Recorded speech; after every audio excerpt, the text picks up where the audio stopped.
Meeting is being live streamed on the Council's YouTube channel. The recording of the meeting will remain online for 4 years, and if you are present in this chamber, you are consenting to appearing in the recording and broadcast, which may also be used for trading purposes. I'd like to begin by welcoming you all to tonight's Scrutiny Committee meeting here in the Council chamber. Now, I know we all have a lot on our plates, but let me make one thing clear. We will take as long as this takes. There's going to be no rushing through this. We're here to get to the bottom of things, and that's exactly what we're going to do. Before we dive into the details, let's remember why we're here. Scrutiny members is not just a formal exercise or a box to tick off. It's a vital part of how we ensure the Council is doing its job properly. If we don't ask the hard questions, if we don't challenge the decisions, then we might as well just close up shop and start taking sightseeing tours of the various council offices. So while I welcome questions from council colleagues tonight, I ask that you all be focused and concise. I know the temptation is there to ask a 20-minute monologue disguised as a question, but let's keep it short. Everyone who wants to ask a question will have the opportunity to do so, but let's not turn this into a marathon of talking. I'm just going to say a few more words. I'd be remiss if I didn't touch on the state of our economy. The national outlook is pretty grim, and frankly, that's putting it mildly. It's up to us to make sure the council isn't blindsided by the storm clouds above. So, members, please help me to keep our focus sharp and our questions sharper. That said, let's get moving. On the agenda, I think the first item, Leader, is for you to introduce the budget. Well, thank you, Chair.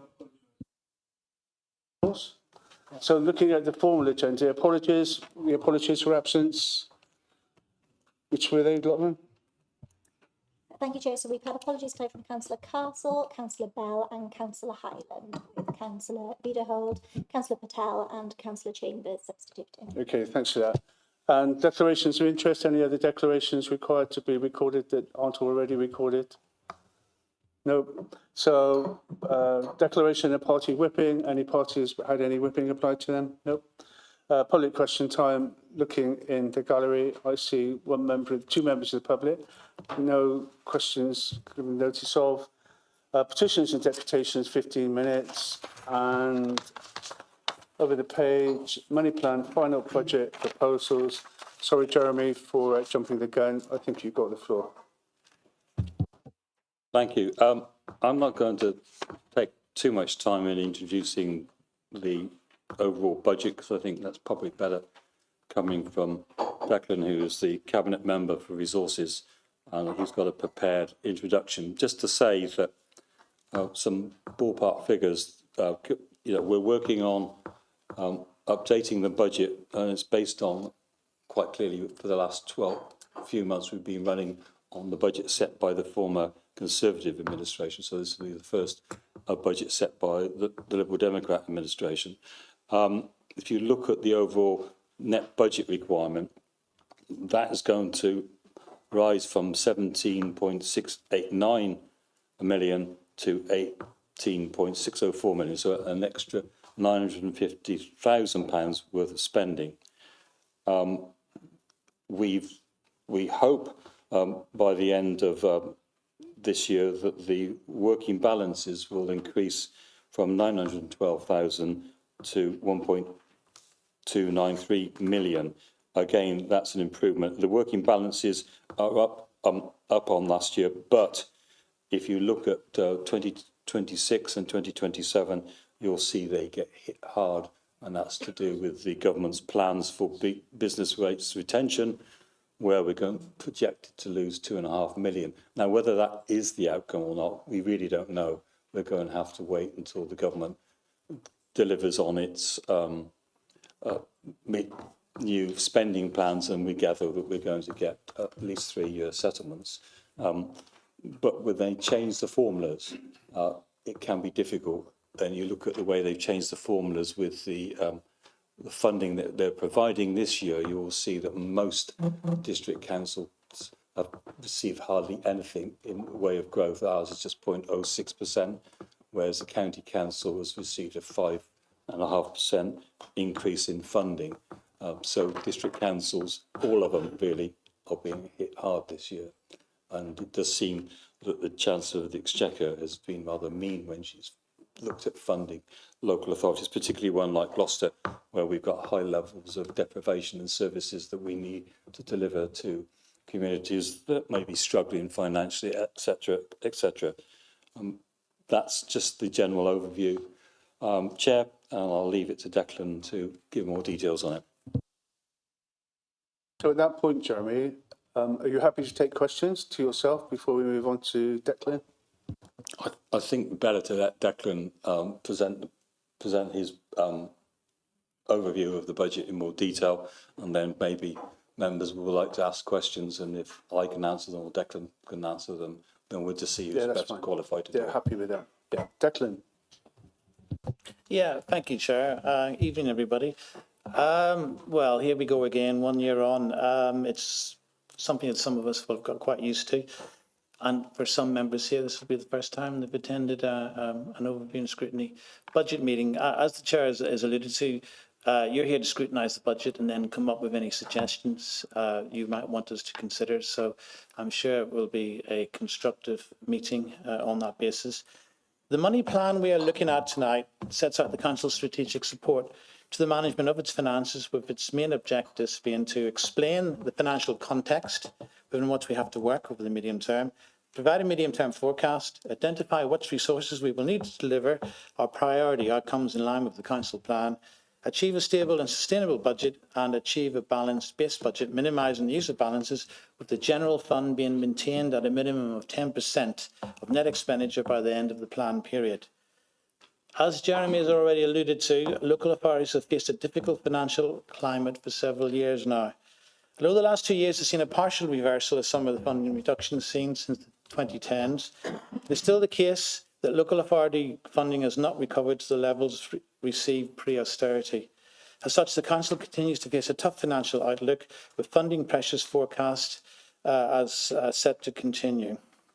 According to the calculations from our own financial team, the Council's funding is still 29% lower in real terms than what it was just 10 years ago. In addition, higher rates of inflation and interest rates continue to place significant pressure on the Council's revenue budgets. This forecast includes our best estimates of the ongoing implications for the Council during these challenging times.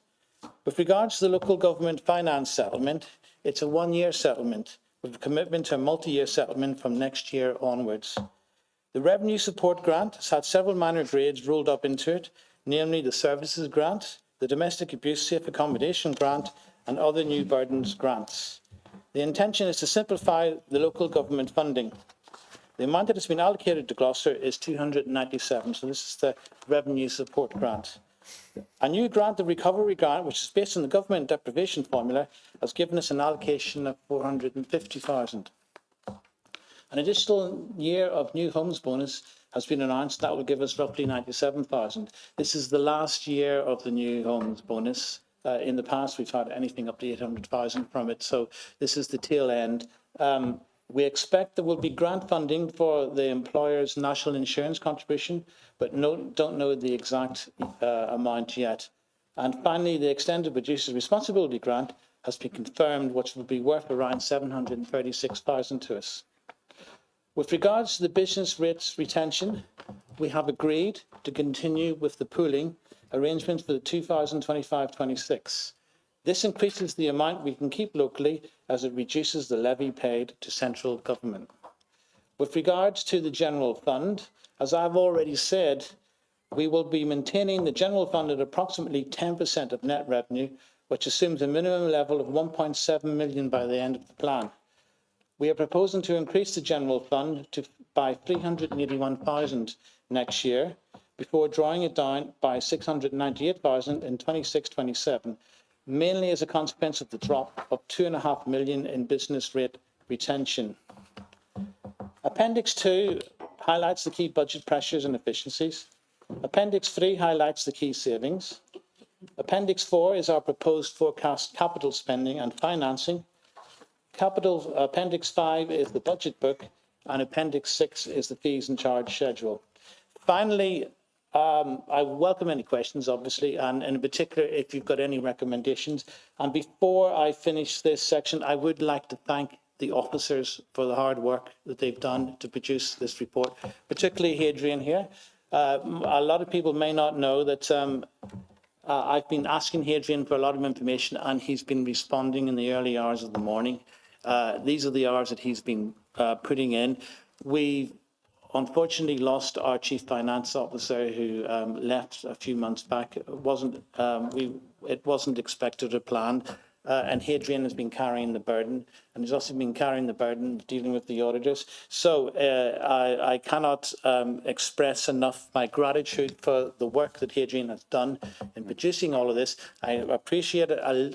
It was a little bit late, and I do apologise for that. But under the circumstances, I think the officers and the finance team as a whole have done an absolutely fantastic job in getting this all together and getting these reports to us tonight. So happy to take any questions before we go on to the individual portfolios.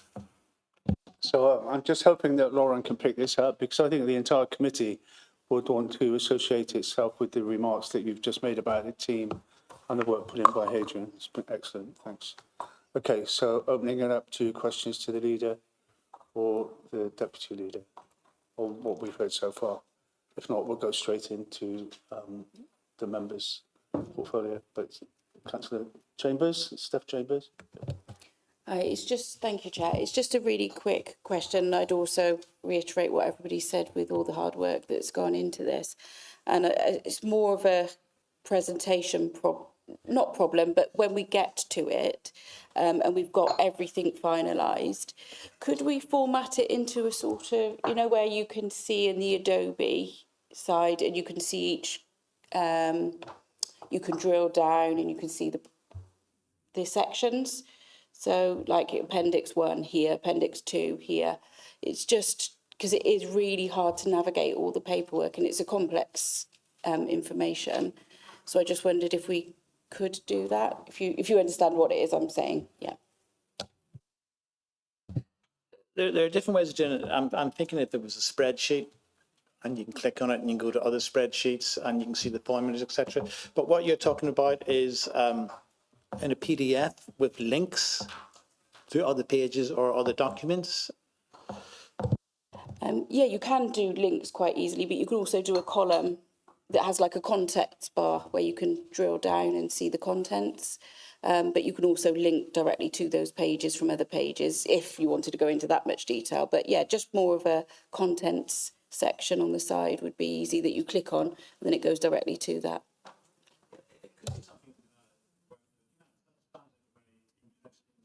I know what you mean about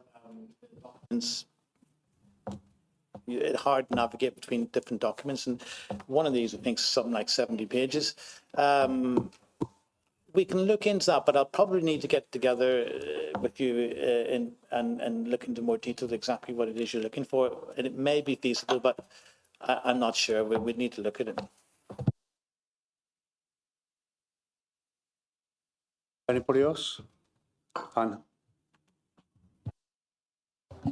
Thank you, Chair. Looking through the breakdown by service area, there are some recurring headings. And it would be useful to understand what a third-party payment is as opposed to supplier and services. What are the differences between those categories? Good evening. A third-party payment is one that goes out to a consultant, contractor, etc., etc. A supply and service is like a goods paper. A really bad example is buying the stationery, but yeah, it's goods and things to do to provide the services. That's the distinction between the two lines. Thank you very much. Okay, so on this side, we've got Alwyn and then Terry Pullen. Thank you, Chair. Just looking at given what's just been said about people working late hours, the pay and price increases states that the 3% award allowance has been included. Is that sufficient to retain and recruit the best possible candidates, and have recent pay awards increased with inflation? Can't say for sure. We would hope so, but there's no way of knowing. I mean, recruitment and retention is always a challenge, no matter where you work. But I would hope that the working environment within this council would be an attractive prospect and certainly a challenging one. So I think it's the same that if you look at a lot of private businesses, they'll be having the same problems as regards pay rises, etc. So that's, you know, we've only got so much, and our assumption is that yes, that will be good enough. When it comes to staff costs, obviously when we employ staff, we employ them on pay scales, and certain pay scales. So if you've got a problem, I suppose, of recruiting a particular role, that you might think, well, maybe we should increase that pay scale, or we increase the starting point of that job, that pay scale. But what we're looking at here is the effect of inflation on our pay bill, and the pay awards done nationally. So we just accept the national pay award. So the scales will rise by the rate of inflation where it's been agreed at a national level, and then you just put that into the calculation. If we think, I say, in the future that there are some critical jobs that we need to get somebody in and we can't necessarily find them, then you can either go out to an interim on contract, so that might well cost you more than your budget, or you might think, well, the best thing to do is to look at the scale that we're offering that job at, and other incentives to attract the right sort of people. But this budget is really just looking at the fact that the general pay awards are going to be covered by the increase in the budget that's being provided for it. Okay, do you want to come up? You okay? Terry Pullen? Thanks, Chair. The Council's currently drawing up its new corporate plan, and there are several new initiatives in that plan. How are you going to budget for those? Are they in this plan? Or if not, how is that going to work? Because you cannot bring a budget forward with new initiatives if they're not in there. Is that something you ask, or do we ask each individual cabinet member? I think, Terry, the corporate plan should be approved this month, and there will be various costs in it, but of course it is over a period of 4 years, I think, the corporate plan. So it's a period of time. The first thing that we will do as an administration, we will ask the managing director officers to look at the projects that we've identified and look at how we can carry them out within the current staffing profile. And it might be that staffing profile is amended as jobs are allocated, certain bits of work might be stopped. So we've got to look at that. And then, of course, quite a number of the projects, such as things like the Greyfriars project, which is in the corporate plan to deliver that will be covered out of the total cost of that project. We're already at this point in time appointing a project manager who will carry out that work over that period, and then would not. So it's not ongoing expenditure. But at the moment, the corporate plan has not been agreed. And then if there are areas of the corporate plan that need increases in the budget, then we would do that as well. But we're at the point where we've just received.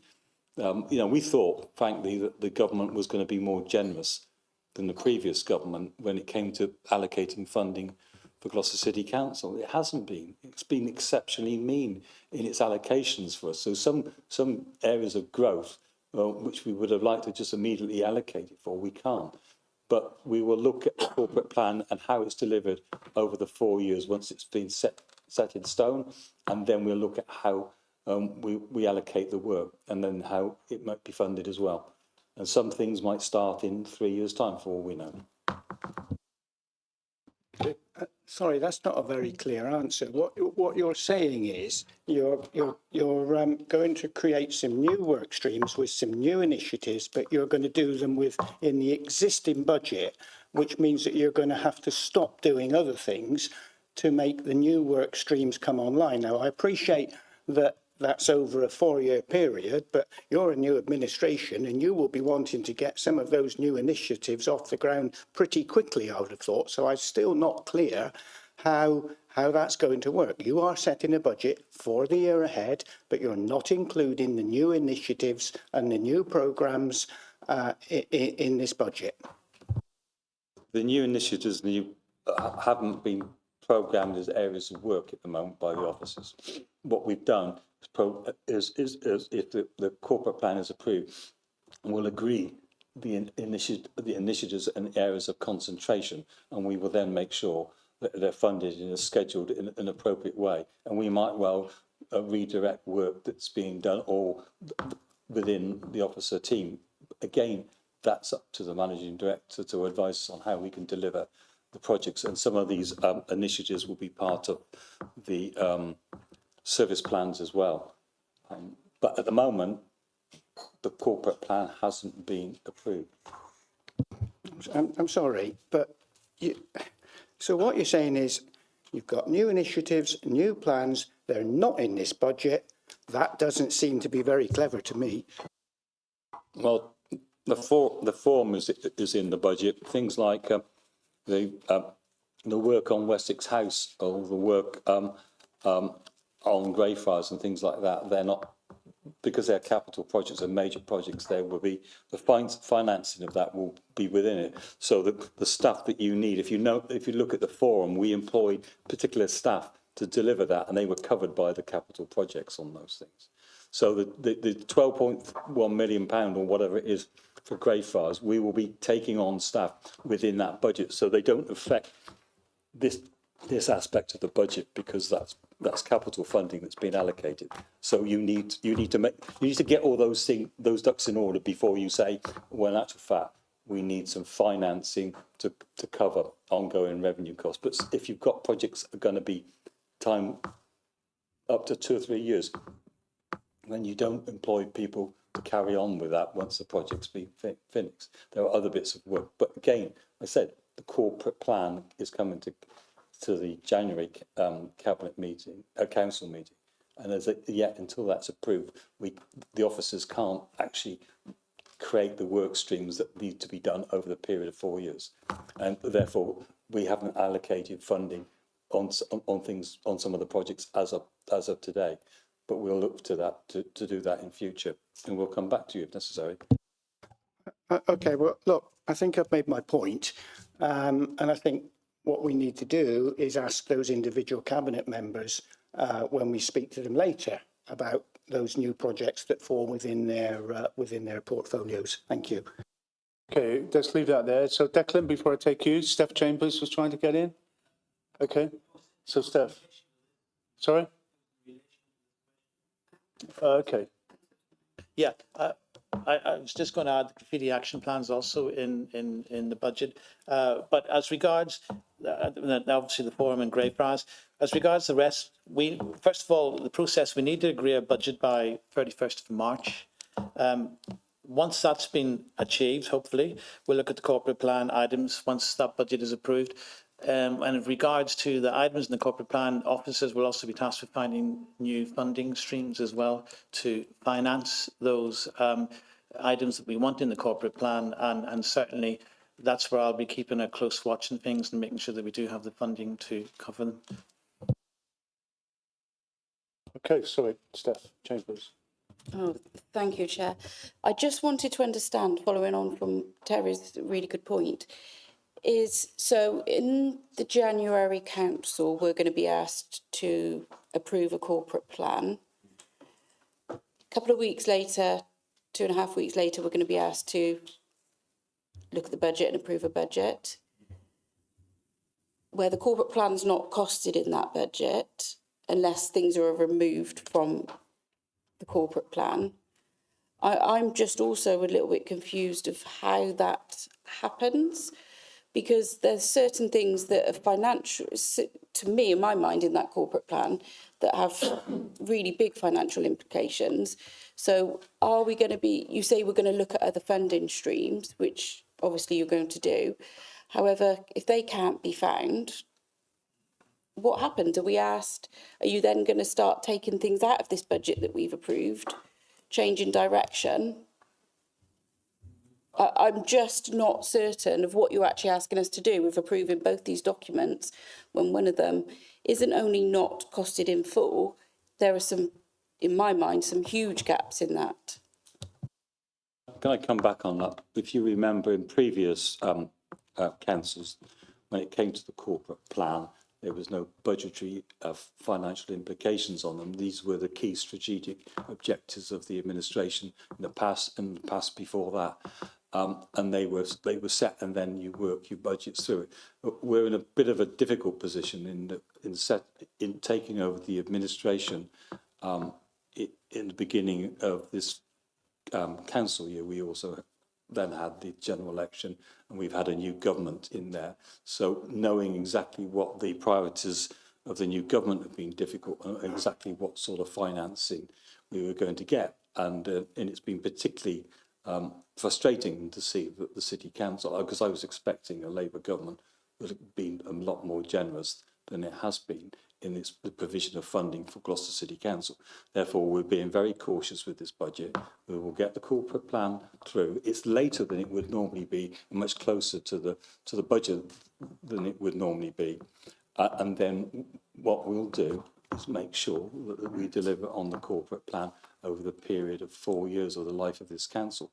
And we'll make sure that the funding streams are there. But as I said, quite a number of these projects will be one-off projects, or they will be capital projects, or the ones where funding's coming, capital projects. I mean, and you cover the cost of your staffing within that one, as we're doing with the Greyfriars project, where we've just appointed a project manager, and we will then appoint a company to deliver on the project, and we will then have to raise the finances, which will to provide the new accommodation that were there, and then of course we'll get a return on that when we finish building the houses at, say, Wessex House, and then we will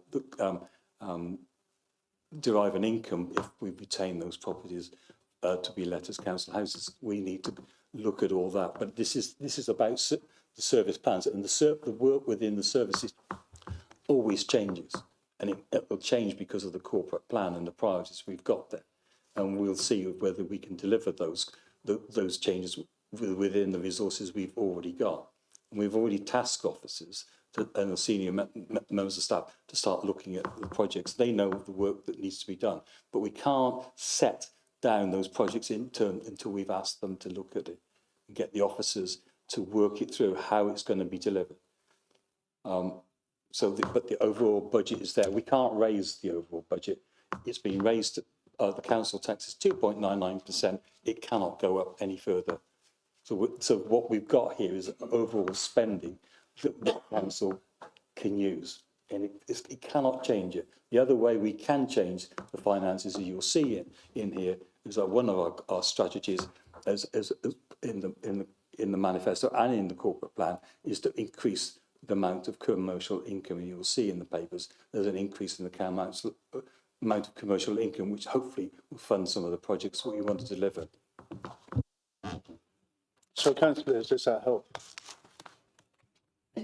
Not really, no, because I just don't want the residents of our city, you know, I can't get my head around it just yet, and I'll have to look at it further, but it can be very confusing if you're promising this all singing, dancing corporate plan when there is no certainty in any funding for most of it, I would say, and it's just mixed messaging, and that's what I'm concerned about. Well, one of some of these key projects, I said, are one-off capital projects. They're projects that will be delivered where they will be funded. But this is a revenue budget we're looking at, and the capital programme. We need to be able to work those projects through and kick them off. But as I say, we've got around £12 million for the Greyfriars project.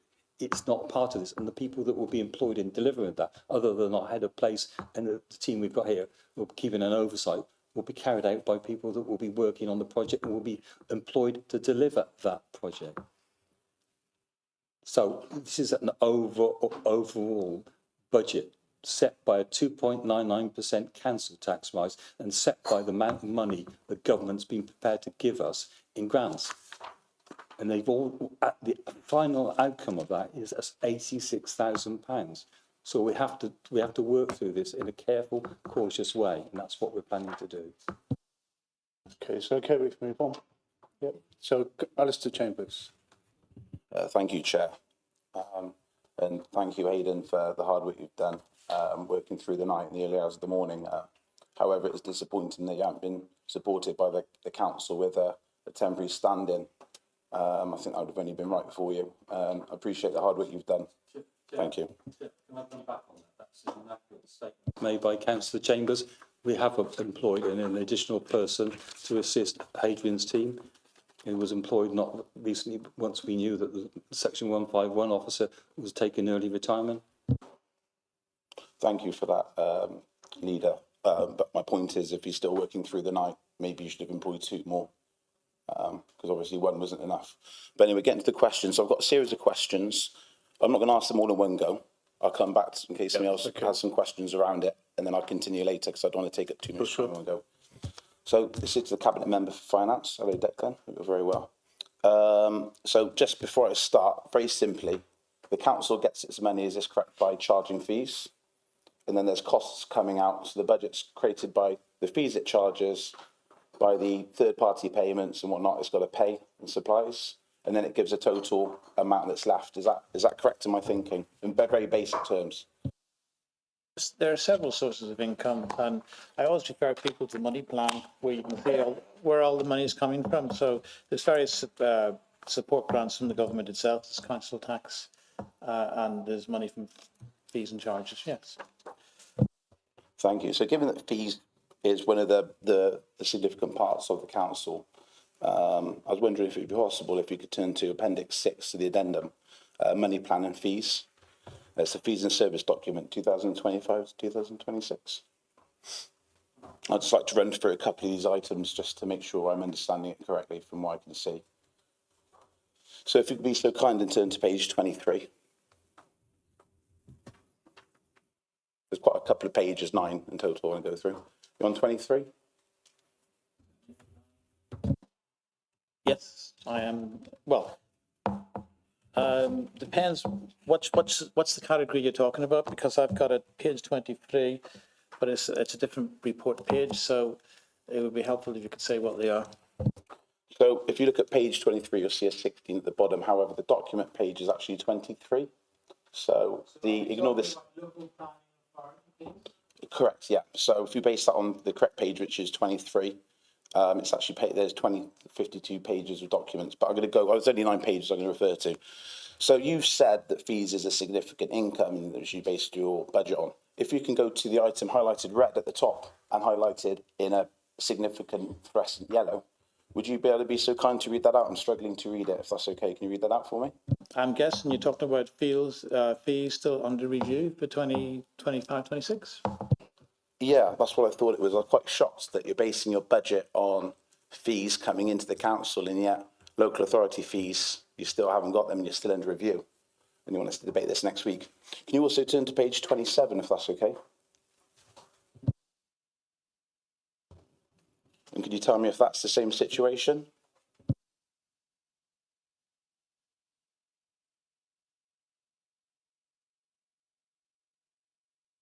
Leisure services, yes, it is. My understanding is, yet again, fees still under review. Can you turn to page 31? You'll see that 31, hire of parks, fees under review. Page 32, Gloucester outdoor events bookings, fees under review. Gloucester film bookings, page 33, fees under review. Gloucester bus station departures, significant bus station, page 33, fees under review. Surveyor fees, page 36, fees under review. Facilities fees, page 37, fees under review. Guildhall, page 49, fees under review. How can we look at this budget when there's page after page after page of fees under review? You haven't even got your income right. So how are you even going to know your output? This is an embarrassment. This document. You can sit here at this table, and I'm just going through page after page of fees under review, and you don't even have a clue what's coming in. How can you face a budget based on that? Well, first of all, any rises in any of these fees would be very small, so it wouldn't make that much of a material difference. But the issue is regards, you know, some of these being delayed. You mentioned the first one you mentioned was the local planning authority fees. As regards those fees, previously they were set centrally by the government, so we didn't have any choice in how they were. We had to put in, and we couldn't adjust them. This time round, there's greater flexibility, so we want to take more time on it and get it right, because it's an important thing to get right. But regards the rest of the fees, our budget has to be set by the 31st of March, and we've got the February council meeting. So by the time that we finally do get those fees adjusted, they will be ready for the final budget council meeting, and members will be informed. It would have been better, as I said, had that been done now, but as I've explained earlier on, we've been dealing with a bit of a legacy within the financial function. We've had 3 years of unaudited accounts, which we're trying to fix. So staff had to be dedicated to that task. And that's probably because maybe I've been driving them too hard, because I'm determined to get this sorted out. But it does mean that for things like the fees and charges documents, some of them will not be updated in time, but the ultimate change in the overall budget will be relatively small, and it won't be material in the context of the overall budget. In an ideal situation, I would have liked that to have been done, but unfortunately it wasn't possible, but it will be done shortly in the near future. Thank you very much for coming back on that, and I appreciate you for reinforcing my concerns that out of the many pages I said there's only one that's under the government, which is out of your control, but the other ones that are under your control, that haven't been sorted. So thanks for confirming that. Page 40, however, if you can turn to page 40 and just confirm if those fees have been agreed and they are correct.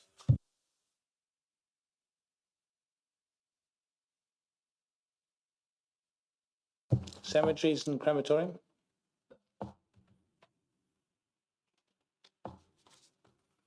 I've got I've got page 40 in big numbers and page 34 in small, so I'm not quite sure. Which one is it? It's as per the page of the document, it's page 40. The page 34 is just one of the before they bundle the appendix together. So yeah, it's page 40. And those fees, can you confirm those fees correct? Yes. Just out of interest, why has the council not set fees for events and parking bookings, but it's made sure it's set fees for the death of a child aged 3 months plus, and there's been a significant increase in proportion? Just out of interest, why has there been deaths for children aged 3 months plus has gone up £9 to bury your child? That fee's been sorted pretty quick, yet fees for events and bus stations and facilities haven't. Just out of interest, why is that? Well, with regard to cemeteries and crematoriums, the fees are up 3%. That's correct. I mean, I'm afraid the costs of running the crematorium have gone up as well. This is the world we're living in. And again, ideally, I would love to have frozen those, but unfortunately, it isn't possible. But if you want to put forward a budget amendment, we can cost out how much that will cost the council. And if you want to identify other sources where the money can be saved, you are free to do so. Thank you. Thanks for confirming that. I will put a budget amendment because I don't think any child, a grieving parent, should have to pay additional taxes on top of burying their child, especially when the council's been proven to be doing wheel spinnings with vehicles on graves. I think it's highly terrible. But Chair, I do have a couple more. Do you want to go around the room, ask more questions, and if not, come back? How many more have you got? If anyone's got any questions, they can come in. I just want to take, certainly people that put their hands up, so we can take them. take them, and I'll come back then after. Thanks. Okay. So I just wanted to follow up with one of my own questions there. So you're talking about the dates for the budget fixing meetings and for council, but presumably this isn't is this the last? Are you saying this is the very last date that we have to hold this meeting? No, well, the budget legally has to be approved, I think, the 31st of March, but the full council will approve it. I was going to say the 30th of February, 28th of February. Yeah, so that the 28th of February is the budget meeting. So ideally, we would need to have it approved by then. So sorry, I'm not quite clear on that. So is there zero room for manoeuvre? This is the very last day. So there is room for manoeuvre, isn't there? If we wanted to. Of course, there is. Okay, that's the only point I wanted to make clear. Okay, so we've got two speakers, Owen and Saj Patel down the end. Thank you, Chair. Just looking at table 14 of earmarked reserves, I've got an editorial question, whether those are millions or thousands. But even so, looking at environmental insurance, that's more than a quarter of the reserves, almost a third, in fact, are for potential liabilities. Are they best estimate, highest possible, or can they be better quantified as a 3% change is greater than 8 of the other itemised reserves? So it just seems odd that it's a potential liability and it's such a big number. Yeah. Yeah, if you go to the page on the reserves, first of all, they're effectively those figures. 873 is £873,000. Some of them are down to £18,000. But if you go to that, you'll see a load of footnotes. So I is the council's ongoing potential environmental liabilities from the housing stock transfer, including potential asbestos work liability and contaminated land. So this is a reserve fund to cover any claims back on the council from the stock that was transferred over to Gloucester City Homes. It's a stock that we no longer own. So it's an insurance policy to cover the cost of any potential liability. If it's not used, then it will stay in the reserves. And you'll see from the figures there, it hasn't been used in the last year. And it might well not be used in the next year, but it's there to cover the council against an unexpected cost in that regard. Thank you. Yeah, it's the word potential that threw me, but as you've explained it, it's an insurance that we will keep aside in the event that we need to spend it. Thank you. Saj Patel? Thanks, Chair. Just wanted to ask the question about the corporate plan. You've been in administration since the start of May. Now, before this budget paperwork is here, we should have had the corporate plan by now. It's in the wrong order, it's in the reverse order. We should have had it by now. What's taken so long to produce the corporate plan? You've had 9 months to get this up and ready. That's my first question. And the other thing I'm really, really disappointed about, Chair, is in these tables of the fees, the charges. Now, I don't know whether they're trying to hide something or not. You tell me if I'm wrong. You've got the table with the columns for the fees for 25-26 year. It would have been really helpful if we'd have had the fees for 24-25, so we can compare and see exactly what the increases are. It's almost like there's something trying to be hidden here, and we'll end up voting for something. We'll end up voting for something in that is going to be a detriment to the taxpayer that are potential, that are actually paying for the services and for the running of this administration and this council. Such as parking charges, cremation charges, burial charges. It would be good to know what the figures were, because at the end of the day, we're here to represent our constituents and we want to make sure it's fair and right for them as well. Thank you. So the finalised fees and charges will be there prepared well in advance, so that members, if they wish to, can move amendments to the budget. We've got nearly about 6 weeks to go, so they'll be done in time so that you can see what the adjusted figures, the effect on the overall spending. I mean, it's not going to affect the 2.99% council tax rise. What it might affect is it might adjust the balances. It might find that it's a couple of £1,000 more coming in fees and charges than was planned for.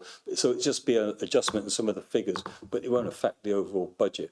And with regard to the corporate plan, as I said, we took office at the end of May in 2024. We then had a general election, which took up a lot of other people's time, and we had our review, a look at the corporate plan in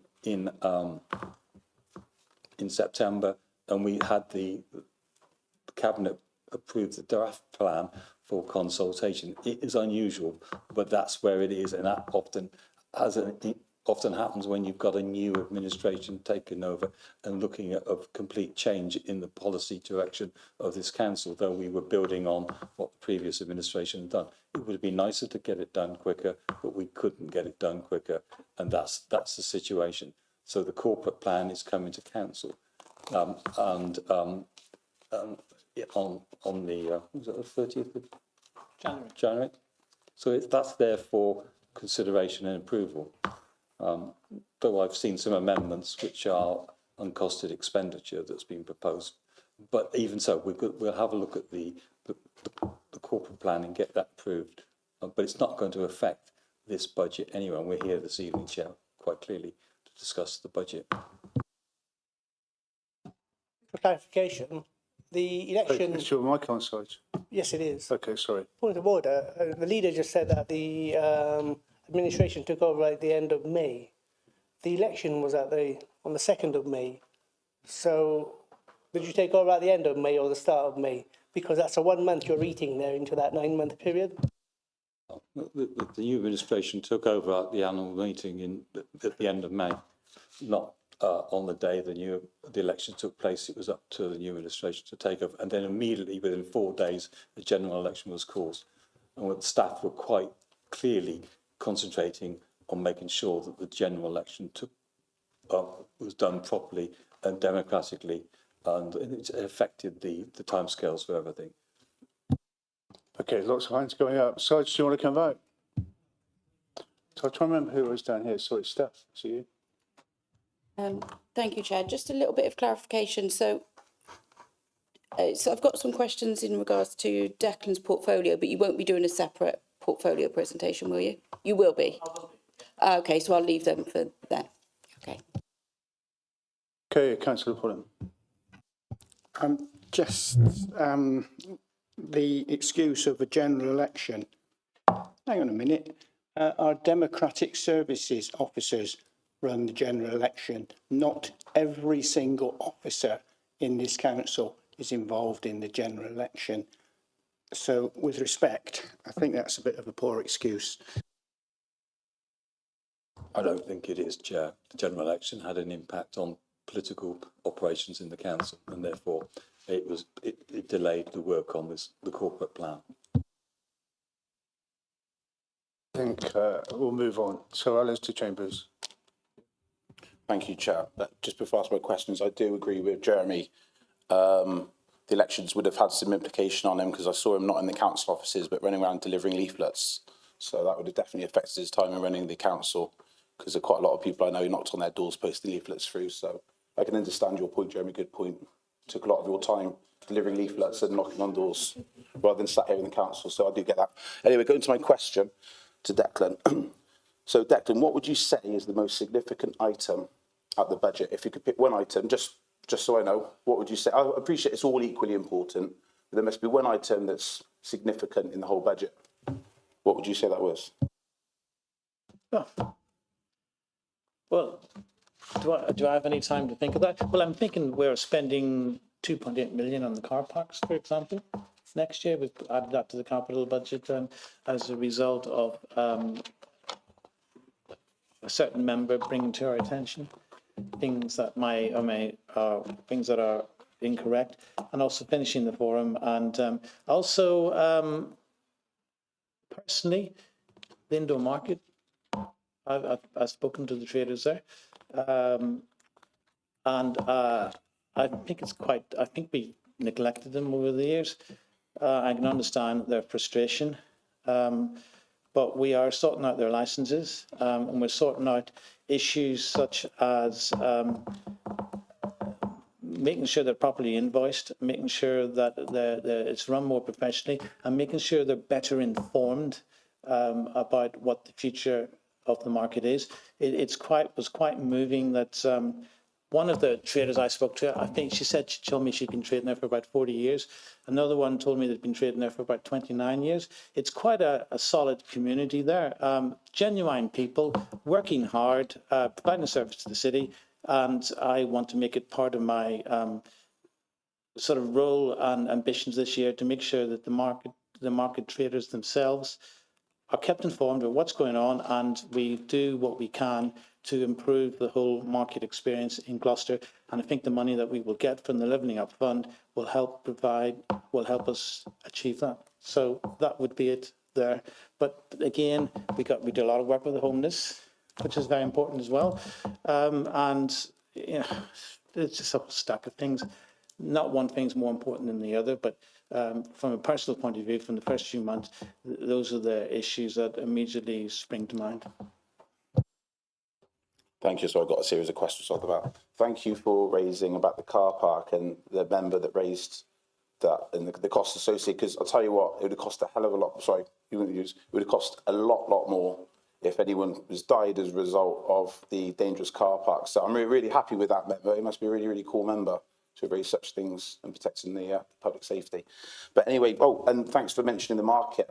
You just reminded me there's some points I'd like to raise about that. But for me, I would have thought the most important thing you would have raised within the whole budget would have been the general fund. What are the risks of not maintaining the general fund? There are always risks, but if you look at the general fund, you can see, we're going to draw down on it not next year, but the year after, and this is a result of the business rate retention, the full reset. But the numbers that we've put in the 5-year money plan are numbers that we've worked out with our consultants, and it's taken probably a more pessimistic view than need be. The importance of the general fund is such is that we've had a few, over the years,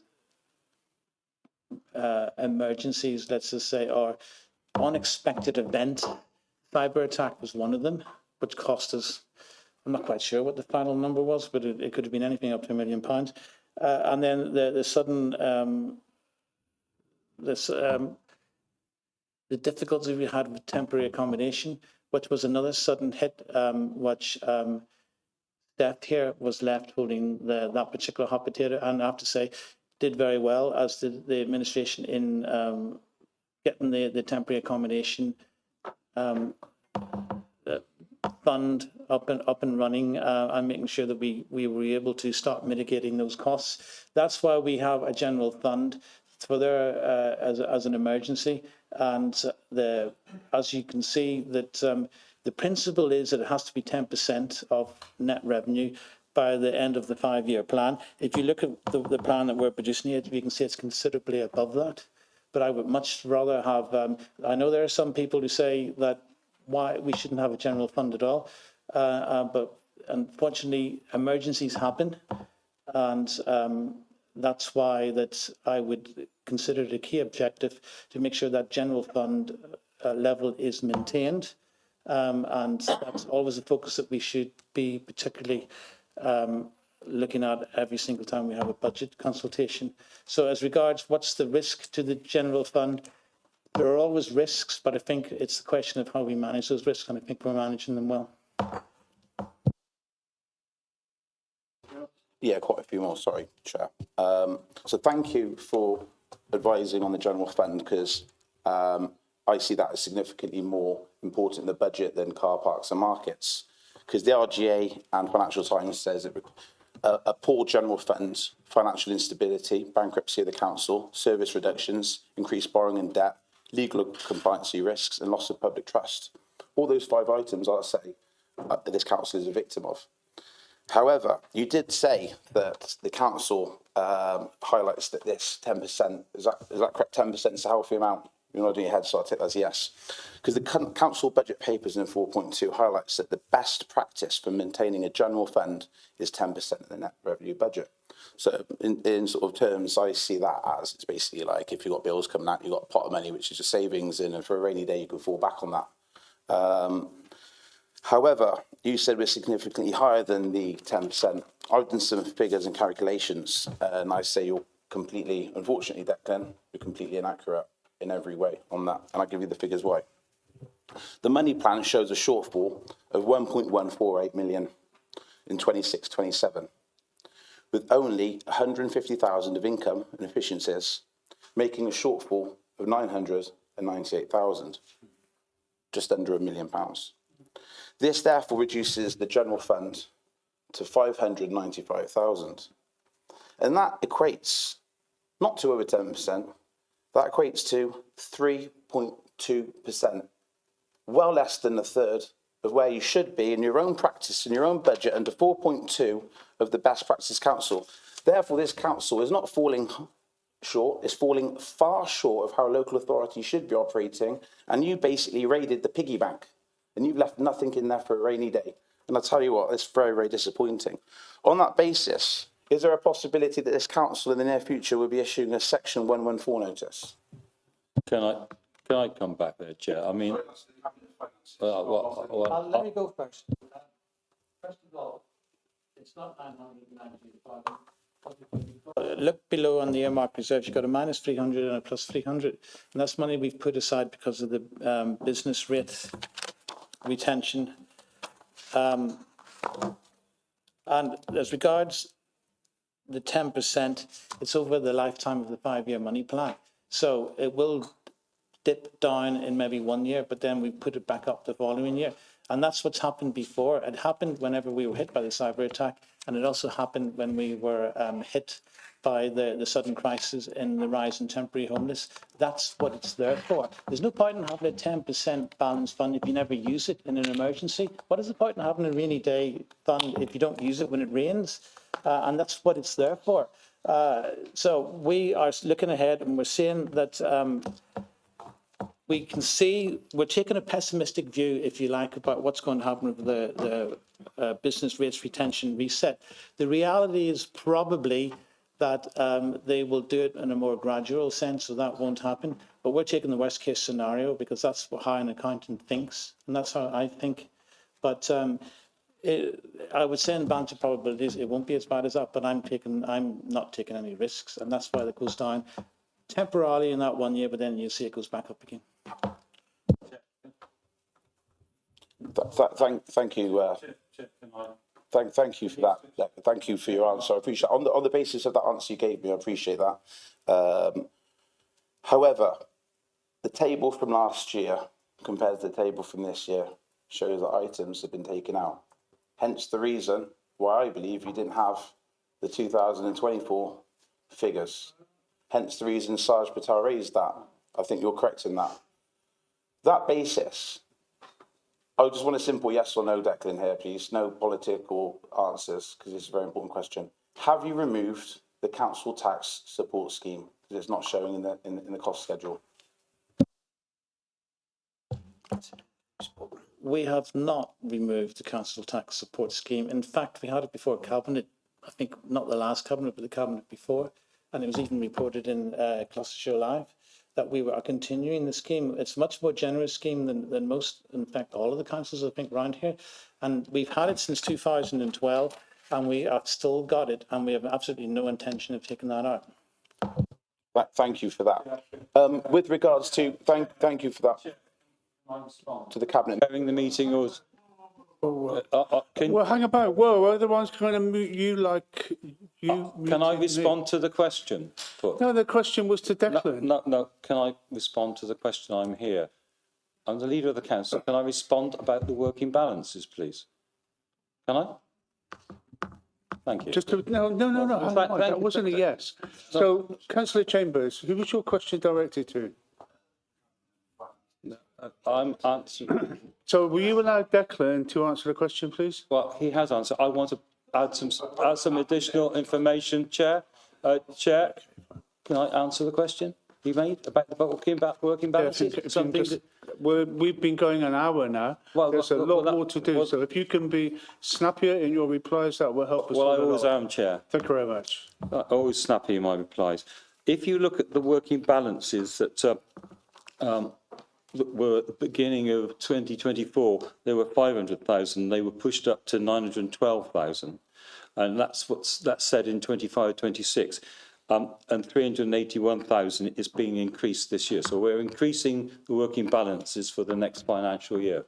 The year after is what Alistair mentioned. That's the hit that we are expecting, the worst case scenario.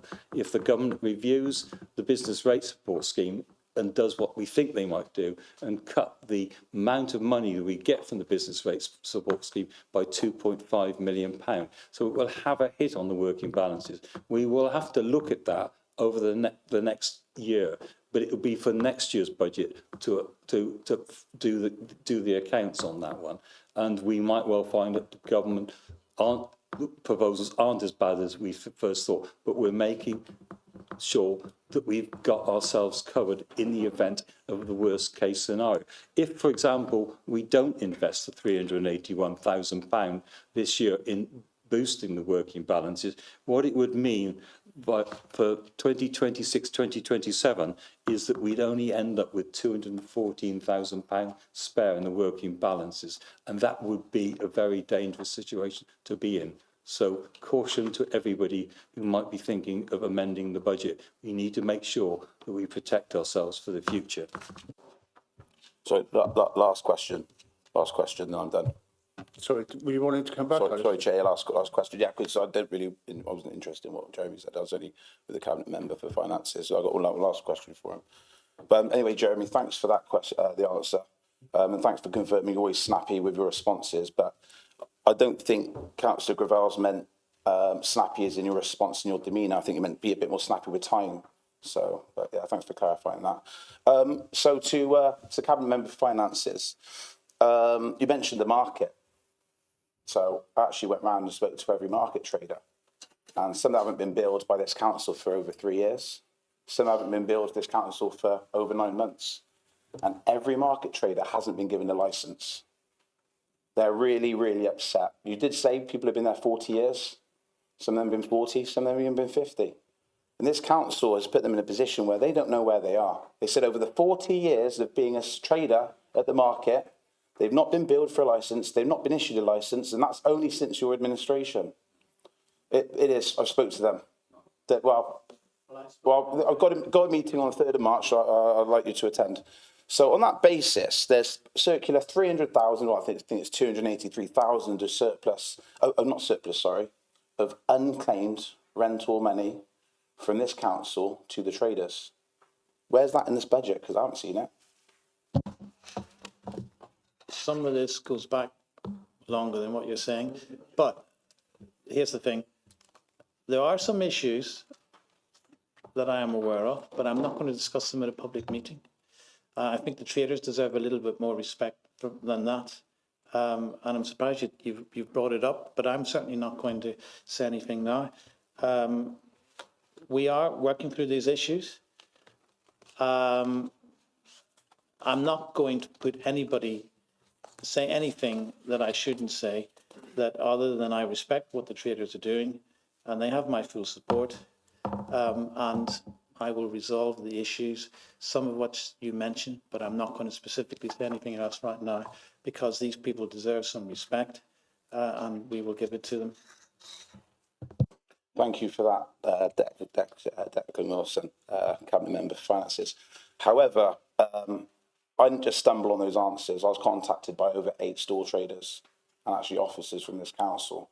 And they contacted me because they said, we know you ask questions.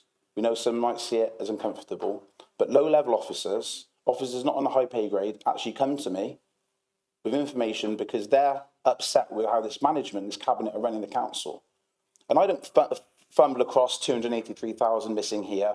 People haven't been given a licence for 9 months. I don't just find this information. People come to me because they're upset, they're scared, been traders for 40 years. And there's not the £300,000 here. You're not willing to give us an answer in this public forum. The market traders want to be interviewed by the press, and each of them want to give their story, and they will do. They're not ashamed, they're not humiliated. They want this heard. That's why they came to me. And for you to not give us answers on a multi-million-pound budget of this council for the next year that's going to finance bins, skips, rubbish, weed clearing, playgrounds, and you're not going to give us answer to £300,000 missing. What's the secrecy? We need to know where this public funds are, and I'm appalled you're not going to give us the answer. Does that anything to do with the budget? With the greatest respect, it's £300,000 of missing money that's not shown in this. Where is it? You've agreed it's 283,000. Where is it? Please show me. Where is it? A third of a million. I am not going to discuss private confidential conversations I've had with market traders. I'm sorry. So Declan, why can't we therefore, I'm just looking to the monitoring officer, Dr. Weir, why then can't we just move into private secret session and hear what you've got to say? Because I think I share the concern that you have information that currently affects this budget, which you're not willing to share. And I'm not sure, looking for some advice from Mr. Clark, I'm not quite sure how at this point to proceed. Andrew is discussing how this market traders have been neglected over the years by this previous Conservative administration for many years. Is this an appropriate subject to be discussing at a budget for 25-26? I don't think it is. We're talking about the finances this evening. We're talking about the finances. Now, if the annual budget meeting, give me a chance, if the annual budget meeting isn't the appropriate place for us as elected members to discuss these kinds of financial issues, where would you want it to go? Do you want it to go to culture and leisure or environment? This is the right place. Completely agree with you, Chair. I think this is the only time, and I think if you've got to go to private council for 10 minutes to discuss it, we need to know where this money's gone missing. Has somebody had it? Is that the problem? What's going on? Or the secrecy? So hang about, one at a time. So just asking sorry to pass it over to Mr. Clark, but how can we deal with this? Can we move into private session to enable the cabinet member to explain more? If the cabinet member is willing to explain more, it's a question of whether this is relevant to this meeting. Yes, you can go into private session. No, personally, as chair, I think it is very relevant. You move the recommendation to go into private. So you heard that, Declan. I'm not happy to discuss this meeting. I want to talk about the budget. So the monitoring officer is saying if I, in my role as chair, wish to move that we move into private session to enable you to tell us to share with us the information that you say you can't at the moment, that is absolutely in order. Sorry, hang on. Apologise, I don't mean to be rude. As long as what, sorry? Well, in what we've heard so far, some of us think that it is because it's talking about sources of income, or in this case, not sources of income. If that makes sense. So we've got hands going up all over the place. So Sarge Patel? Thanks, Chair. I mean, I'm just surprised, really. All we're trying to get to the bottom of is this 300 and how many thousand pounds, Alistair? £283,000 of unaccounted for money that's not shown in this budget, and we're not being told, we're not allowed to hear about it, not even in privacy. So that's all we're trying to find out about this money. We're not asking you for information about private conversations with different stallholders, with all due respect. It's a simple question. There's a deficit that you haven't budgeted for. What's happening? That's it. I don't even understand why that needs to go behind closed doors, with all due respect, Mr. Chairman. Andrew, what financial year are we in right now? What financial year are we in? Well, I think you know the answer to that. You don't have to ask me. We're in year 1924-25. We're talking about income streams. We're discussing 25-26 budget here. We're talking about income streams. We're not here to discuss the feelings Okay, or otherwise. so Declan, I will, again, looking at the monitoring officer for advice, move that we move into... Sorry, the Chief Executive, apologise.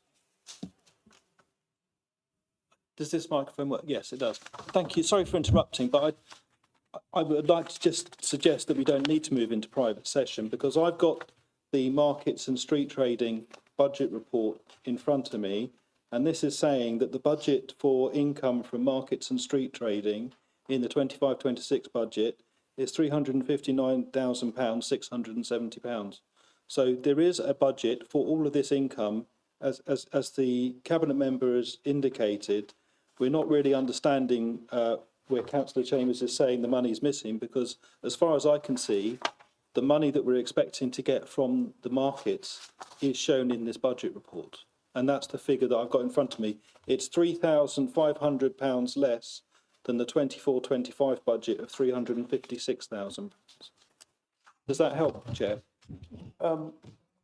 My difficulty as chair of this meeting is that the cabinet member is saying to all of us, I have information, but I'm unwilling to share it with you. And I don't think at our annual meeting, that's really acceptable. I want to hear what Declan doesn't want to share with us. And if that means moving into private session or exempt session, I can't remember the correct title, so be it.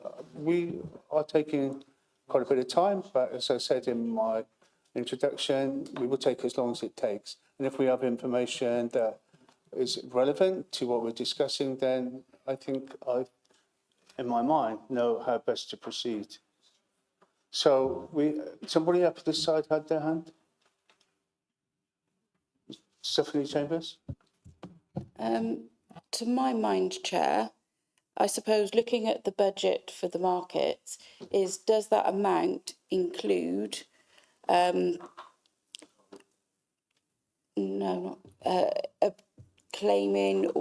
recovering a huge amount of deficit that may be owed to this council? So is that figure coming out of claiming a deficit and debt, or is it a new figure? No, it doesn't, because that's not how accounts work. This is the revenue budget for next year. It only relates to next financial year. Anything that's come from in the past is cash flow. If we were to write off those debts, it would be a separate line in the accounts, and it would appear somewhere else. But this is just the 2025-2026 budget for markets, and it's for that period, 2025-26, no other period. So very shortly, I'm going to put this to the vote, but let's hear from Councillor Alistair Chambers first. Just before we go to the vote, Declan, I've seen the tender advised rates for the market, outdoor market, car boot. Can you clarify to this room what the predicted, the tender is going to be coming out open, I believe, in 2 days' time, open seal tenders, am I correct? So you've obviously got an understanding of what the rates are, the predicted rates for, so you've got an understanding of what the anticipated rate income is. I've seen the documents by your agent for the City Council. Can you advise me before I go on to my question what those predicted rates are per year? That wouldn't be very wise for me to do that, simply because there's still 3 tenders in there, and I'm not going to give a number. It's the public amount that's shown on the document, so it's not a hidden figure. Please, can you advise what the public visible predicted rate is shown on the public document? So, my point with this, Chair, is that the figure the Managing Director advised is not the true figure. With the greatest respect, the reason being is it doesn't include the car boot. It's and you could all see Declan's demeanour on this. He's hiding stuff from us all. So I've consulted... Excuse me, Chair, are you going to let him get away with that? So I've consulted, one at a time. I've consulted with it. Declan. Point of order. That was out of order. Yeah. He's accusing him of hiding stuff. That's ridiculous. Where's your evidence? Where's your evidence, Councillor Chambers? Where's your evidence that he is hiding stuff? So, with the greatest respect, I just had a question. So, where's my evidence? If you'd like to rewind the live feed, you're here, pretty much word for word. I will not say that in open meeting. I will say that behind closed doors. It's not fair to say that in open public meeting. That's my evidence. It's not a lie, hiding information from us. If it's hidden from us, then you wouldn't do it in a closed council. If it's not hidden from us, you would do it in a closed council. Simple. It's simple. It's black and white. End of. So let's hold on again. Sorry to keep pointing. I don't mean to be rude at the monitoring officer. So, Mr. Clark, your advice to us as a committee is for us to put it to the vote if we want to hear what the cabinet member is unable to tell us in open session. If you're going to talk about confidential business, then yes, you should be. So you recommend that I move that we go into exempt session? Okay, so you've heard the monitoring officer, and I'm going to put it to the vote. Otherwise, we'll be here all night. And as much as I want us to spend time on this, I want to be here all night. So I'm now going to put it to the vote. Are we all clear what we're voting on? That we move into exempt session. You've got the opportunity to vote against if you're unhappy with it. That we move into exempt session to hear what the cabinet member is unable to tell us in open session. So please raise your hand if you're happy for us to go into exempt session. Somebody counting numbers? So that's 1, 2, 3, 4, 5. No, it's more than 5.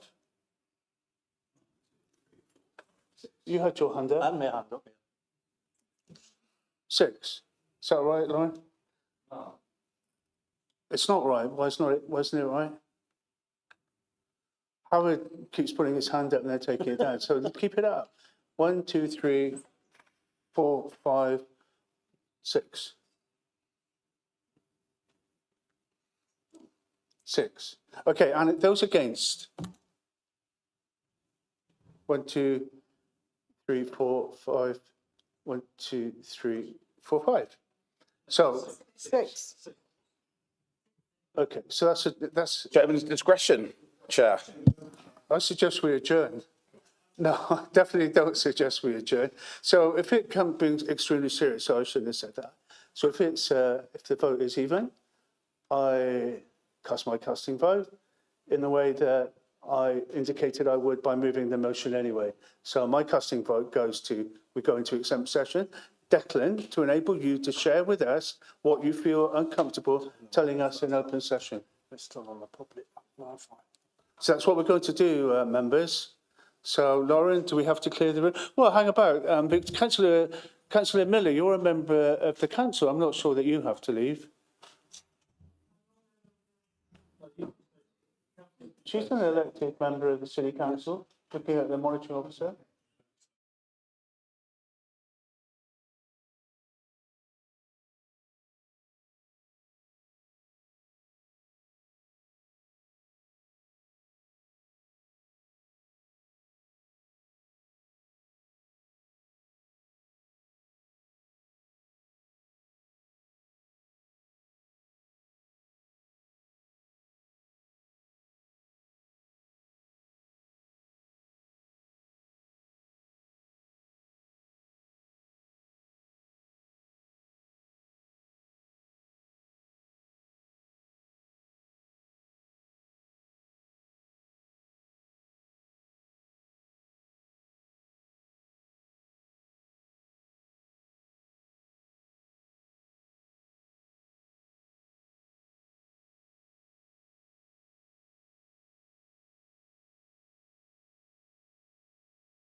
start the broadcast, is that all right? Cool, thanks. Okay to carry straight on? So any more questions for Declan?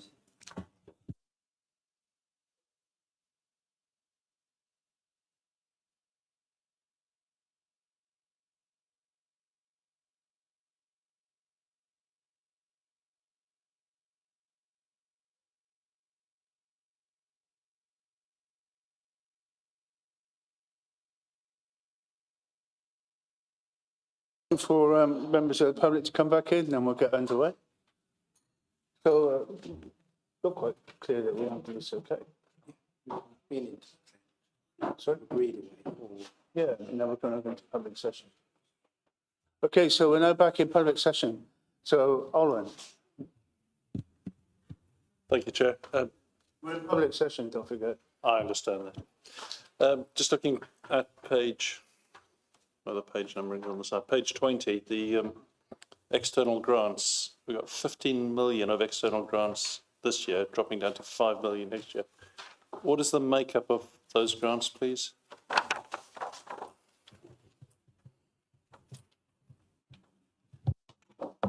Are you talking about capital?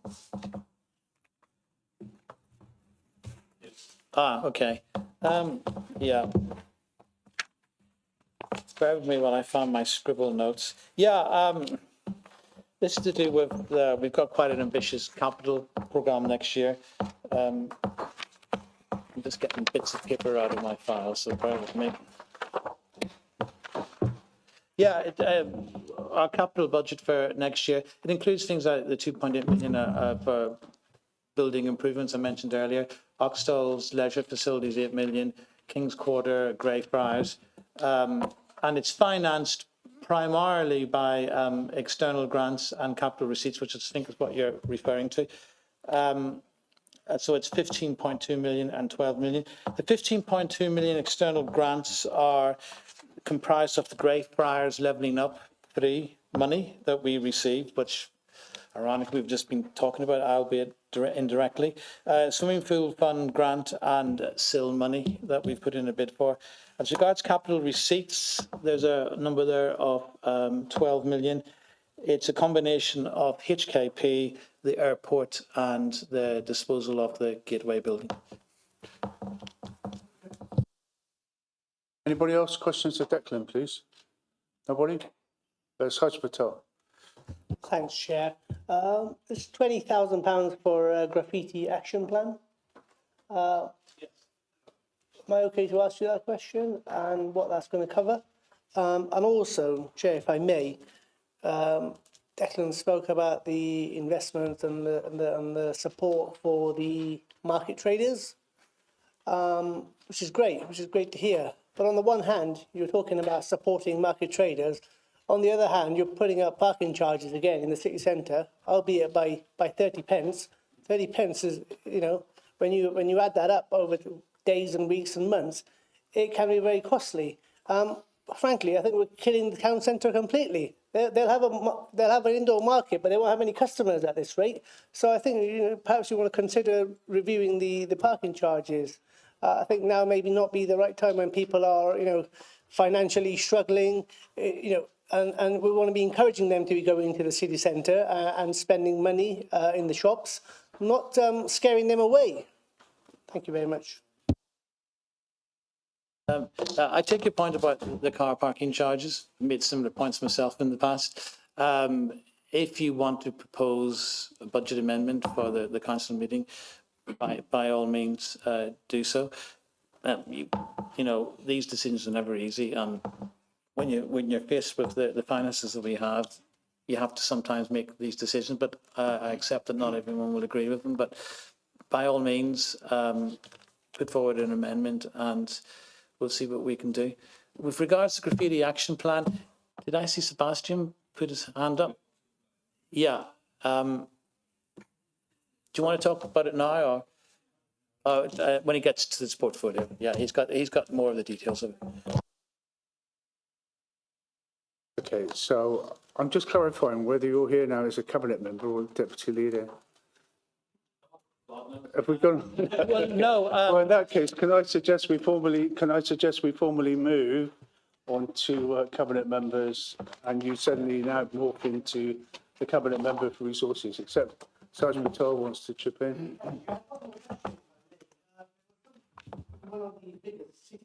Management. Pounds.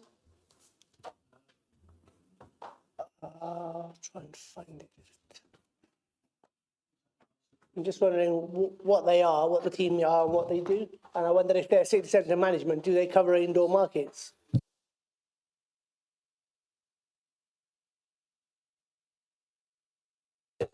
it includes Gloucester bid, and I think some of the people that we go around dealing with antisocial behaviour, etc., that sort of thing.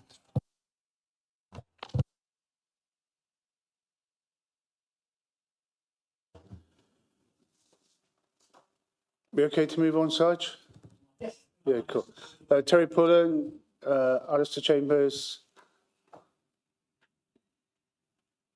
Terry Pullen. Thank you. All right. I'm just looking at cemeteries and crematorium on page 56. There is a significant rise of 3285. Terry, Declan, we're still on Declan. Is the Yes, no. I assume we are.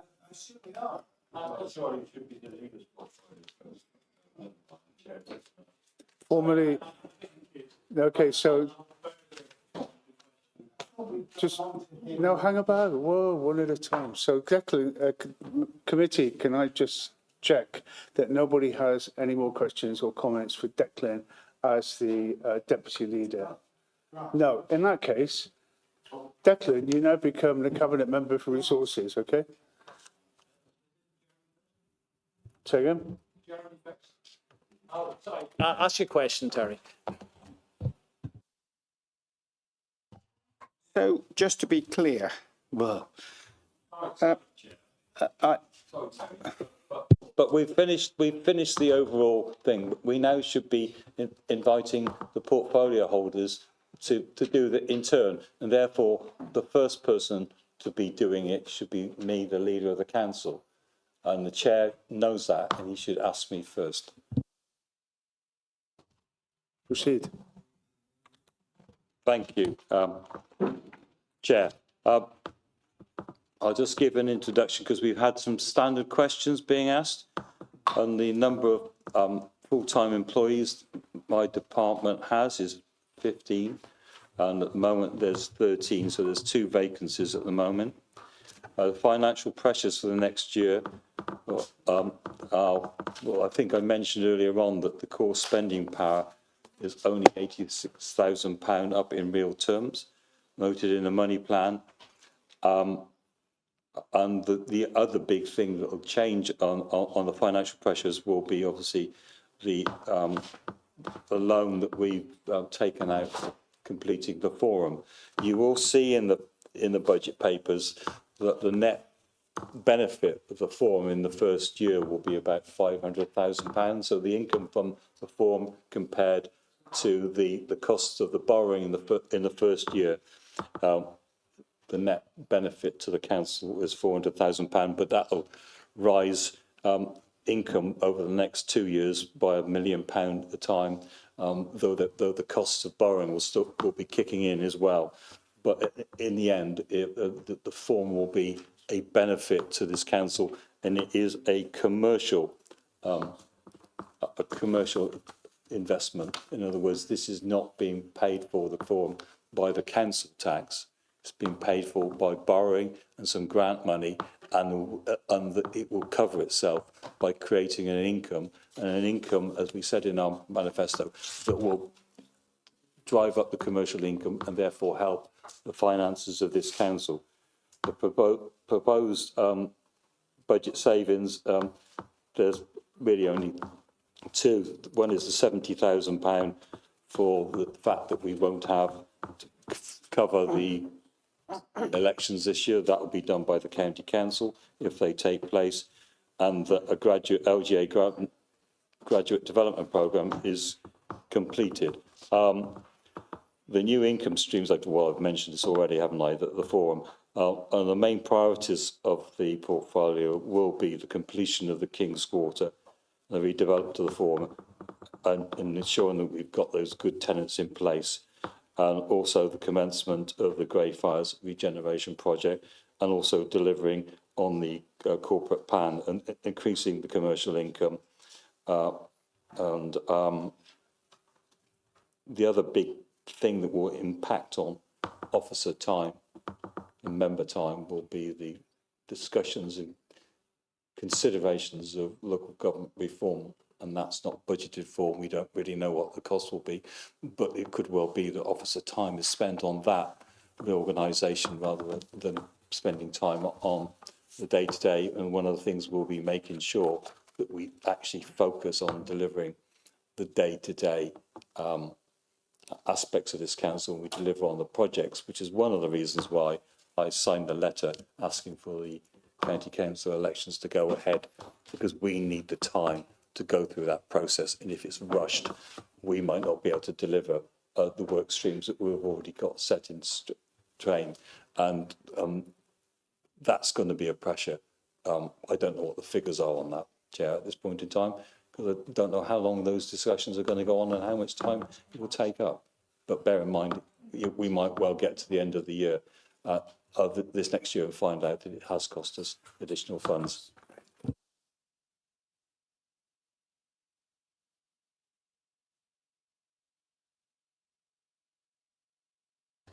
Thank you, Chair. Councillor Hilton, could you I just wanted to confirm what you said about the forum and the income on the money plan. You said it was going to go, did you say it was going to go up over the next few years? Or?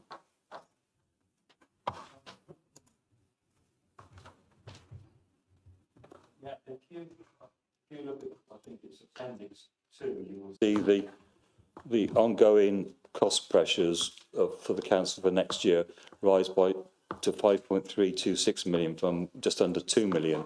But if you look at the interest cost, you'll see it as being rising to 3.5 million from 550,000. That is in effect the cost of the forum project, the bulk of it. And then if you go to the bottom line on budget efficiencies, you see that forum suggests that it's £4 million income, and then you will see it goes up £1 million and £1 million over the next 2 years. So what it will do over a period of time will provide us with an improved income. The basic cost pressures for next year is that it's costing 3.3 million.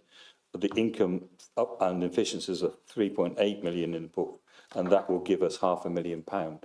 So that's where we get the money from the development forum. And remember, the forum is a project that all parties supported. We support it right from the beginning, and one of the key jobs is to complete it, get the hotel operational, get the car park open, and secure more tenants to the office accommodation that's there. And I had a look round the other day around their fast host accommodation in their offices. It's superb. And I'm sure anybody that looks at those offices thinking about the same type of business will be thinking of the forum's a place to go. So I'm hoping that we will drive up those tenancy rates, which are in the corporate planning. Objective is to deliver at least 80% occupancy, but we might be more successful than that. Let's hope anyway. Yeah, thank you. So yeah, my question, I suppose, really was on how firm those projections are for the income generation for the forum. Well, they'll be based on what we know that's likely to come in already. I mean, again, it's a commercial operation. You can't say absolutely, but we think they're fairly accurate. I mean, we've already got the fast host tenants. We also already know that, that we'll be opening the hotel in the summer of next year, and we already know that the car park will be opening in the spring. So we've got an idea, but do you know exactly what it will be? You can't predict it. And similarly, you can't predict the interest costs or exactly what they will be, because if interest rates change, then that might ease that expenditure. But this was all done when the project was started off. We calculated what needed to be done, to pay its way. And I'm confident the forum will pay its way and provide an additional income to this council, which we'll be glad to see in the future years. Okay, councillor? Okay, cool. Anybody else for councillor Hill? Nope. Okay, thanks, leader. So I think we're on to cabinet member for resources. Is that right, Laura? Yeah, thanks. I thought you'd be sick of hearing me, but Well, I think Jeremy confused us all because you were first in the queue, Declan. So no, that's okay. It's only a joke. Okay, on my portfolio, as per the template that we've been working to for the last few years, current staffing levels, at the minute, we've got 97.7 FTEs, 18.1 vacancies, which seems a lot, but they're being covered by temporary staff. The total is 115.8 is what we should have. And we're budgeting next year for 115.2, so a slight reduction, but not much. Financial pressures for next year, including a potential reduction in income streams. Key messages from the money plan around core spending power and associated changes to grants, which we've already discussed. 5.35 million of interest and minimum revenue provision, which is the loan principal costs of the forum as it reaches completion in 2025. Similar costs linked to the purchases of houses for temporary accommodation purposes, plus the various improvement works at the leisure facilities, museums and crematorium. 21,000 increase to external audit fees and continued increases in contract costs, IT software and support licenses, insurance and utilities. Proposed savings in my area for next year and how these will impact on the service we provide. £126,000 reduction in the pension scheme funding costs, as the scheme is now fully funded, and we expect to see further cost reductions in future years following the next triennial valuation. £60,000 from the introduction of the second home council tax premium charge. £5,000 reduction of publicity campaign funding. The digitalisation of service streams, greater application of electronic billing where possible within the revenue and benefit service, bringing in-house the incoming post-service and cost reduction on the incoming post-contract, replacement of parking machines at Eastgate and King's Walk car parks to pay on arrival. Payment processing contract costs should save us around £70,000. Question number 4 is any new income streams identified during the process. 4 million of income from the forum, tenants, car park and hotel as it reaches completion. 50,000 from the food dock as we see a whole year of it being completed and open. My main priorities as a portfolio holder and where they have changed as a result of the draft money plan are as follows. Deliver an increased income from the council's commercial assets, including its property portfolio. Refresh the council's website, focusing on the customer journey to make sure it's more user-friendly. Tapping the backlog of unaudited accounts, ensuring the council publishes draft unaudited accounts each year by the backstop dates proposed by government. Refresh the procurement strategy, review contract rules and provide relevant training to members and officers, and obviously deliver the savings already outlined. So those are the main headings for my portfolio. through. Okay, councillor Pulham. You know what's coming, don't you? That question. Yeah. So, as I said, there's a significant increase in employees, 30k in employees. That's not just salary increases, I assume, and also a significant increase in fees and charges, 24.8k. What's all that about, please? Remind me what page it is, I can't find it. Right.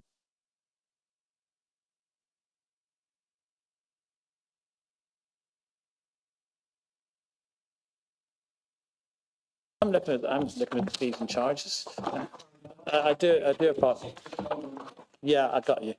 Well, I mean, the fees and charges, I think we were posting 3%. So what's the question?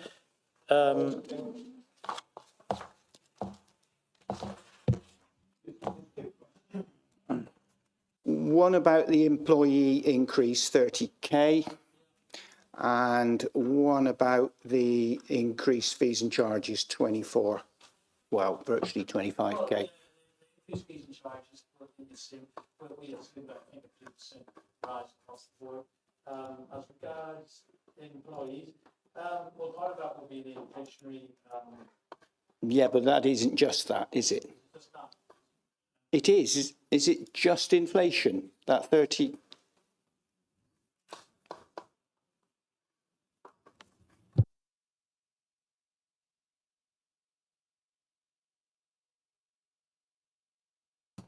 Sorry, I need to sort of calm down a bit. We've got ground staff who are on lower grades, so the national insurance contributions increase proportionately more in their case, but it's the number of employees is the same. Those national insurance contributions you will be getting back, won't you? Yes, but they're accounted for somewhere else, and we don't know yet how much we're going to get. Okay, Stephanie Chambers. Thank you, Chair. On the budget savings programme, there shows, is it 175,000 for saving of from new technology and the changing needs of services? What does that actually mean? And if software and technology are doing some other things, will that mean any redundancies or anything for staff? You never can say for sure, but we're not planning on any. So, no. Well, I'm worried I'm going to make myself a hostage to fortune here, but not that I'm aware of. We're not planning on any, no. So I'm expecting, as you can see in the actual budget itself for the portfolio as a whole, where it's only 0.6 of an FTE different. So, no. What actually can 175,000, how would those savings be made? I just don't understand. That's quite a lot of savings to make. So I just wondered how that will happen. It'll be things like digitalisation of service streams, greater application of electronic billing where possible within the revenue and benefits service, bringing in-house the incoming post service and cost reduction on the outgoing post contract. Post service work is underway ahead of schedule. It started delivering savings already. We're also delivering the green waste sticker savings, which is, I think, about another 30,000. As we've also identified a number of service inefficiencies to deliver further savings in the next year, and we're investigating how to best deliver on these. And obviously, I will update this committee probably as the year goes on. That really doesn't make it clear, though, because the post is another thing. That was 130. This was 175,000 that just says it's coming from technology. And it just, there's no detail into, is that just a figure to make it balance? I don't know. It just seems quite like a lot, and I don't understand what it is. Ian's going to elaborate. So one of the things that we're looking at is a lot of the contracts that we've currently got for IT and technology solutions, and looking into where we can consolidate and reduce our reliance on some of our older legacy contracts. I can't really go into the sort of commercial details because we don't really want to get into the sort of discussions of how we kind of procure and deliver those, but we're confident that we can deliver those savings based on what we're looking at the moment. Okay, thank you. So as long as you're confident that they can be delivered, then thank you. Okay, anybody else with questions for Declan? Just one more, Declan. Or have you got one as well? Okay, good. Alistair Chambers. Hello, Declan. Firstly, if I did say liar, I'd take that back completely. I don't think I did, and I'm just recording it now to make sure. I'm 100% certain I wouldn't have done, but if I did, I'd like to take this opportunity to apologise if I did. Yeah, I don't think I did, but you're not. Well, that's one thing you're not. You're a very honest man. You've got a lot of integrity. So I like make that clear to everyone here. Got a lot of respect for Declan, and I've always said he should be leader of the Lib Dems. But so I'd just like to say that. So I just want to make that clear before I ask this one thing. On another basis, you asked during the meeting, Andrew Gravel's the chairman, like what year it was. And he said, obviously, you know the year. and then you responded in 1994, 1995. I just checked that on the recording when I went out there. What was that relation to? I 100% just checked it. What does that mean? 1994, 1995. Your microphone?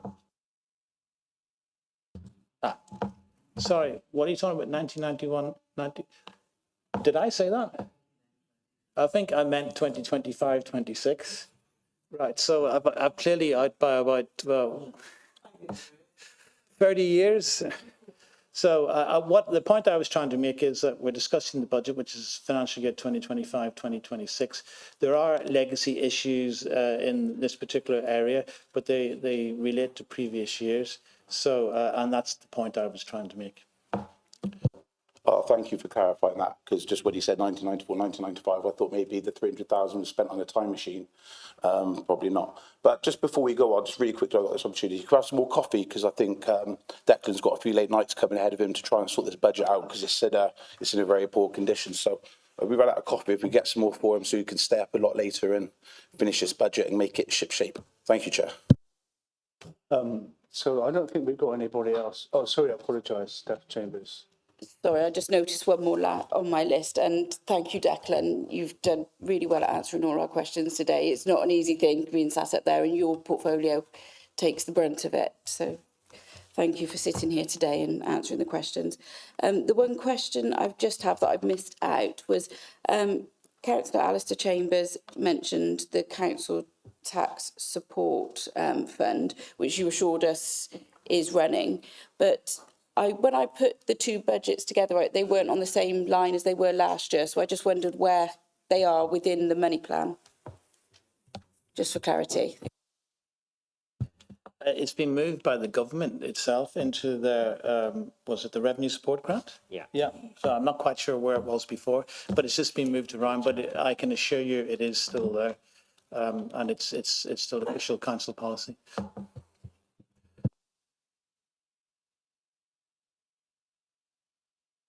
I'll give it to you, Trina.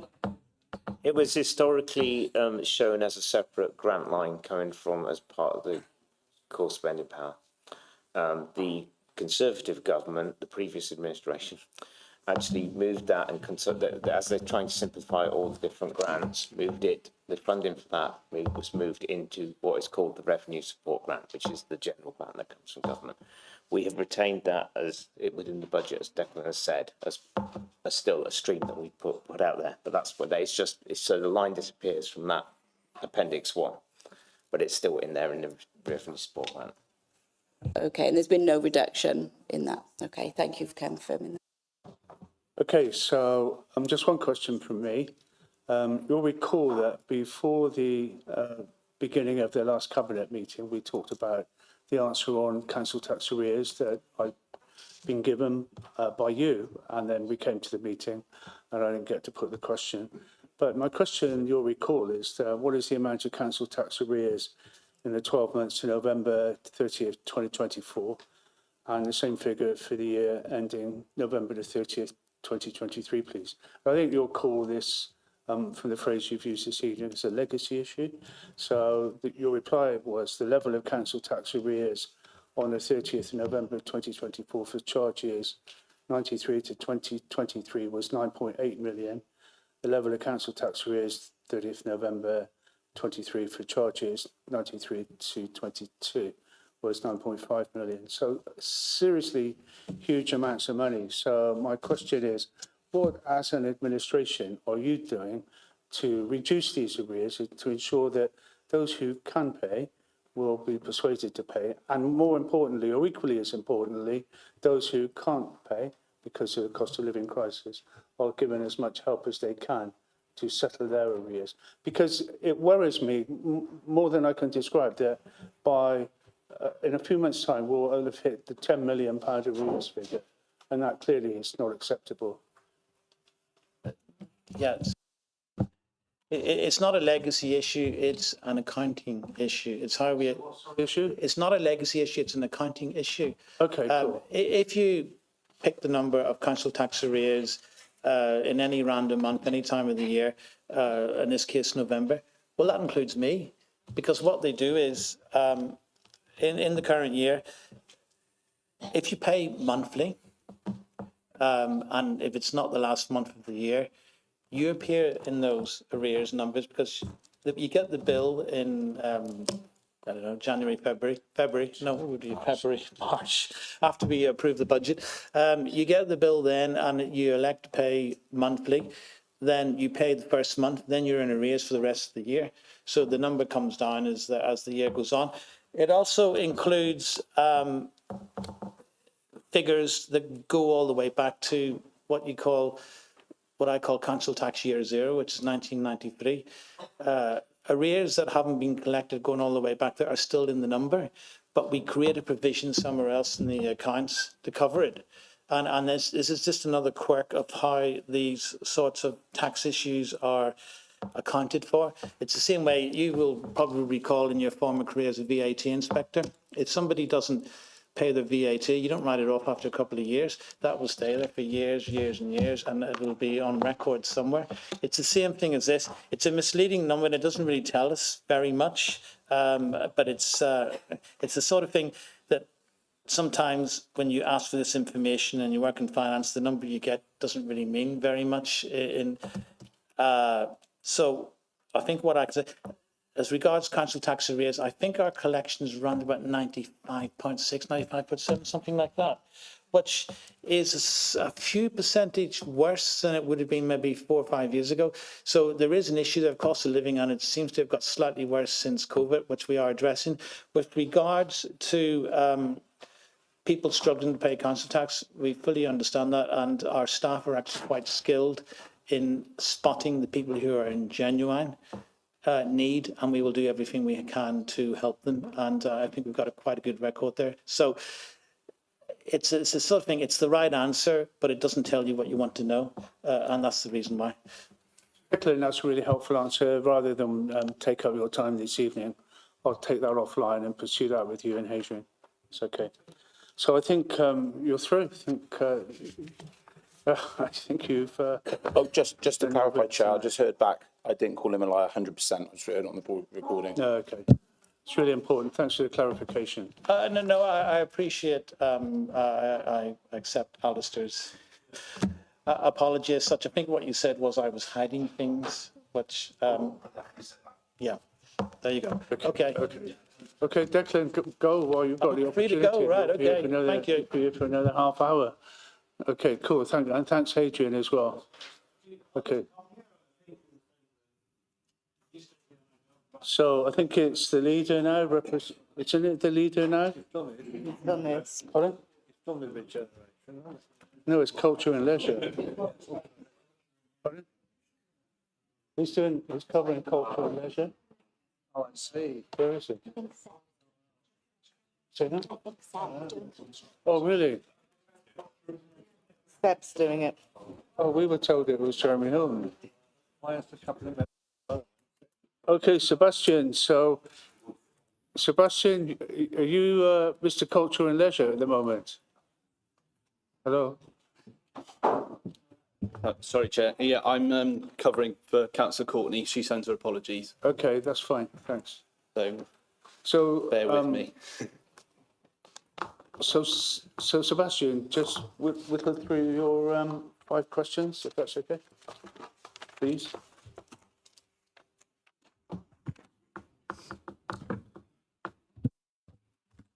Thank you, Chair. Question 1. Current staffing levels, 42.5 full-time equivalent in post with 3.1 full-time equivalent vacancies, which is a total of 45.6 full-time equivalent posts. Financial pressures for next year, including any potential reduction in income streams, which is linked to the new leisure contract. There's a capital investment plan to improve the leisure facilities. These works will lead to increased interest costs, which is in the corporate interest budget. Question 3, the proposed budget savings will be the costs from the 2024 to 25 budget that have been removed due to their one-off or cyclical nature. So that's leisure procurement of 50k, which we obviously don't need to do now, and tall ships 50k. Question 4, any new income streams identified during the process? Entering into the new leisure services contract with Freedom Leisure has resulted in a net income stream, or will result in a net income stream of 155k. And the main priorities for the portfolio will be the refreshed festivals and events programme, delivering the public art strategy, and maintaining the Freedom Leisure contract and making sure that's all running smoothly. So I'm happy to take questions, and I hope you won't mind if I defer to officers when I need to. You've drawn a good spot. It's going to go on to 8:30, so I suspect the questions will tail off as we get towards later hours. So, Councillor Pullen. Thank you. Thanks for that, Seb. You talked about a public art strategy, and I understand that, you know, that is about developing and commissioning public art across the city. Where is that in the budget, and how's that's going to be paid for? I believe that the public art strategy is being delivered within existing budgets, but I would have to defer to officers on that one. So where is it?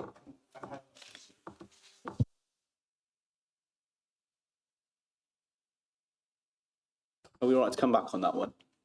Are we all right to come back on that one in a bit? I can't personally. I think your boss is trying to help you, the leader. Terry, the cost of creating the public art strategy will be £20,000, and I think it's being from a one-off funding. So it's being done within this year's budget to carry forward as a project for next year. So it's already funded. 20,000. That will cover for the officer to create the strategy. Okay, sorry. So that's 20,000 just officer time. In terms of the public art itself, so how's that going to be funded? Well, again, once the strategy has been delivered, we've got the strategy in place. We'll be looking at the public art that needs to be delivered, and the funding will need to be secured for that. And that will, but we can't issue projects that you haven't actually created at this point in time. This public art strategy is being created, and it will then look at those aspects of it. That's what the officers are being tasked to do. We funded that task. If you read the actual paper that went to Cabinet, it makes it clear that they will develop the strategy. At this point in time, there's no need to spend any money in next year. We've got it covered to do the work to create the strategy.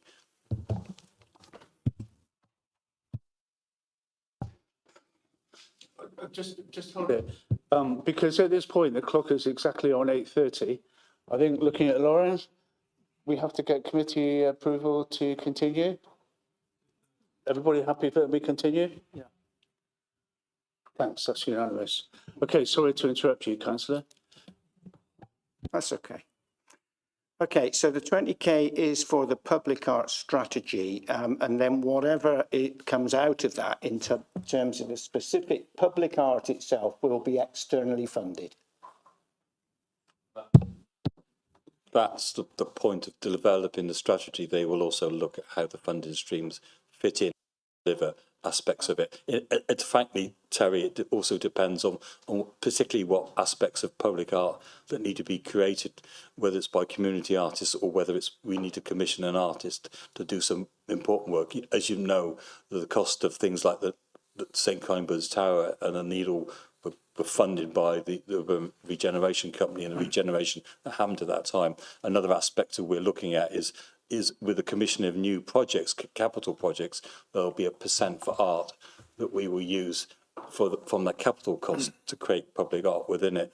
And I've already asked officers to look at the 3 murals that were outside British Home Stores to see if we could locate them in the new or around the new indoor market that we work to create and build as part of the Greyfriars project. So that's how you fund those things. So some of these aspects of public art will be funded by a percent for art, which is something we've argued for a long time, which is something that wasn't previously supported by the administration. But of course, the Gloucester window in the bus station was funded. It cost £100,000, but it was funded as part of the capital project of that project.